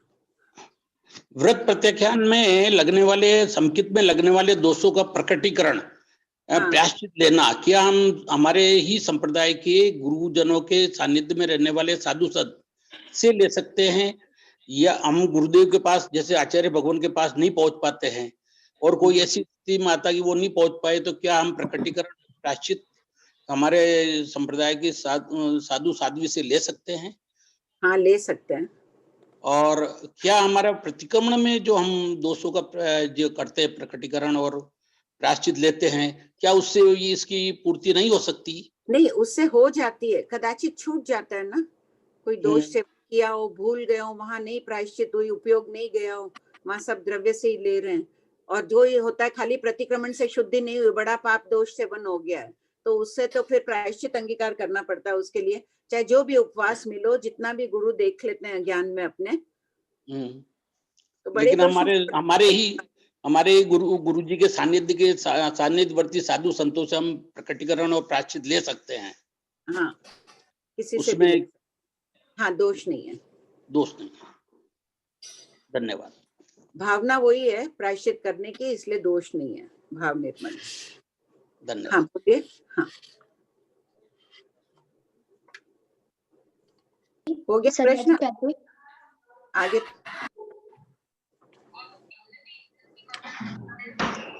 सरला जी चाची। हाँ, अच्छा, वासुदेव है वो पचखान नहीं लेते हैं, तो उनका निदान पूरा हो जाता है तो उसके बाद में प्रायश्चित ले सकते हैं क्या पचखान? नहीं, उस भाव में वासुदेव का निदान पूरा होता ही नहीं, उनको जाना ही पड़ता है नरक में। हाँ, नरक में तो जान, तो उस भाव में वो पचखान नहीं लेते हैं। नहीं। हाँ हाँ। नहीं। आंटी, ये जो विराधक शावक है, इसमें विराधक शावक मतलब कैसे घटित करेंगे? इसमें दिया हुआ ना, संकित में दोष लगा लेते हैं, कोई सम्यक दृष्टि बनना जरूरी नहीं है, देव गुरु धर्म पर ही आस्था जरूरी नहीं है, दूसरे भी ठीक है, हम वो भी कर लें, ये और पचकांड लेकर तोड़ लें। संकित में दोष लगाना भी विराधकता है और पचकांड व्रत प्रत्याख्यान में दोष लगाना भी विराधकता है। नहीं, तो जैसे व्रत प्रत्याख्यान में दोष ऐसे तो नहीं लगाते, लेकिन कभी लग जाते हैं और उनको भूल जाते हैं उनका प्रायश्चित लेना, तो फिर तभी भी विराधक हो जाते हैं। नहीं, कोई भूल से अनजान में हो जाती है तो ठीक है, उसका कम प्रायश्चित भी मिलता है, और जान प्रायश्चित लेने ही भूल जाते हैं, उसका भूल ही जाते हैं, क्योंकि अब छोटे मोटे तो कुछ ना कुछ तो टूटते ही रहता है, लेते हैं। जैसे 14 नियम का महाराज साहब फरमाते हैं कि उसका भी अगर लेके रखो, क्या पे क्या क्या छूट रहा है, लेकिन उतना तो होता ही नहीं है, याद ही नहीं रहता है कि 14 नियम में क्या क्या लिखा है और कैसे उनका तोड़ा है, मतलब समझ में ही नहीं आता उनका, तो उनको कैसे लिख के रख। जो मोटा मोटी प्रायश्चित होता है वो गुरुदेव के पास जाके ले लेते हैं, लेकिन छोटे मोटे प्रायश्चित तो रह ही जाते हैं। नहीं, जब प्रायश्चित लेते वक्त बोल दिया करो, और भी मेरे कई छोटे मोटे लगे हैं, मुझे याद नहीं है, आप कृपा करके उसका भी दे दीजिए। गुरुदेव बोलते मुझे पता ही नहीं, मैं कैसे प्रायश्चित दूंगा। बोलना तो आपको तो मुंह से पड़ेगा ही। नहीं, मैं बोल देती हूँ, लेकिन फिर गुरुदेव फरमाते कि मुझे नहीं पता, तो मैं क्या प्रायश्चित दूंगा। अब वो तो आप अपने से अब कर लिया, जिस वक्त है उसी वक्त अपना तसम इच्छा में दुक्कड़म एक बार तो दे ही दिया करो, और लिख, जहां तक हो सके लिख के रख लो। ठीक। और भाभी जी क्वेश्चन 39 था कि गौतम स्वामी श्रुत केवली थे, फिर भी उन्होंने भगवान महावीर से इतने प्रश्न क्यों किए? तो उसमें आप बताए थे कि शास्त्रों का निर्माण करना था, रचना करनी थी, इससे तीर्थ की स्थापना हो जाती है। तो तीर्थ की स्थापना तो पहले ही हो जाती है। नहीं नहीं नहीं, क्वेश्चन नंबर 39 खोलो एक बार। हाँ, खुला हुआ है भाभी जी। चलो मैं खोल रहा हूँ। तीर्थ स्थापना क्या? हाँ। शिष्यों को, बच्चान लोगों को बोले, कहाँ है तीर्थ स्थापना? है ही नहीं। 39 नहीं, इसमें नहीं है, आपके ऑडियो में था कि क्वेश्चन 39 में कि शास्त्रों का निर्माण करना था, रचना करनी थी, इससे तीर्थ की स्थापना हो जाती है। तो ये भी एक तरीका है, तो तीर्थ होगा या सूत्र की स्थापना होगी, क्या होगा? सूत्र स्थापना है ना? हाँ, सूत्र तो वहाँ शास्त्र स्थापना, वहाँ बोलने में कोई हाँ, बस जो ठीक भी है, ठीक। पढ़ो सुनो तो एक बार ठीक कर लेना उसको। मैं भी है ना कल अपना खोल के सुन रही थी कि मेरी गलतियां तो देखूं, खुद को पता नहीं चलता है, तो कई जगह मेरे को भी लगा अरे ये शब्द ये नहीं, ये होना चाहिए था, निकल जाता है कोई तसमिच्छा में दुक्रम, आगम के विरुद्ध कुछ बोल दिया है तो नहीं है ठीक। और जो भी अगर जिसके भी ध्यान जाए क्लास में ऐसे बता दिया करो तो सब कोई वापस उसको ठीक करके सुन लेना। निरुपमा जी। हाँ दीदी जय जिनेंद्र, तो क्वेश्चन ये है कि मिथ्या दृष्टि तिरंज भी 8वें देवलोक में, तो तिरंज में ऐसी क्या खासियत होगी? बड़ी नानी को फोन करके क्लास चल रही है। हाँ बस तिर्यंच परिणाम शुभ, तिर्यंच भी तो व्रत प्रत्याख्यान ग्रहण करते हैं, श्रावक भी होते हैं, मिथ्या दृष्टि भी होते हैं, वो भी व्रत प्रत्याख्यान कुछ न कुछ तब कर ही लेते हैं, वो लोग भी अकाम निर्जरा के बल पर चले जाते हैं। युगलिक क्यों जाते हैं सिर्फ देवगति में ही?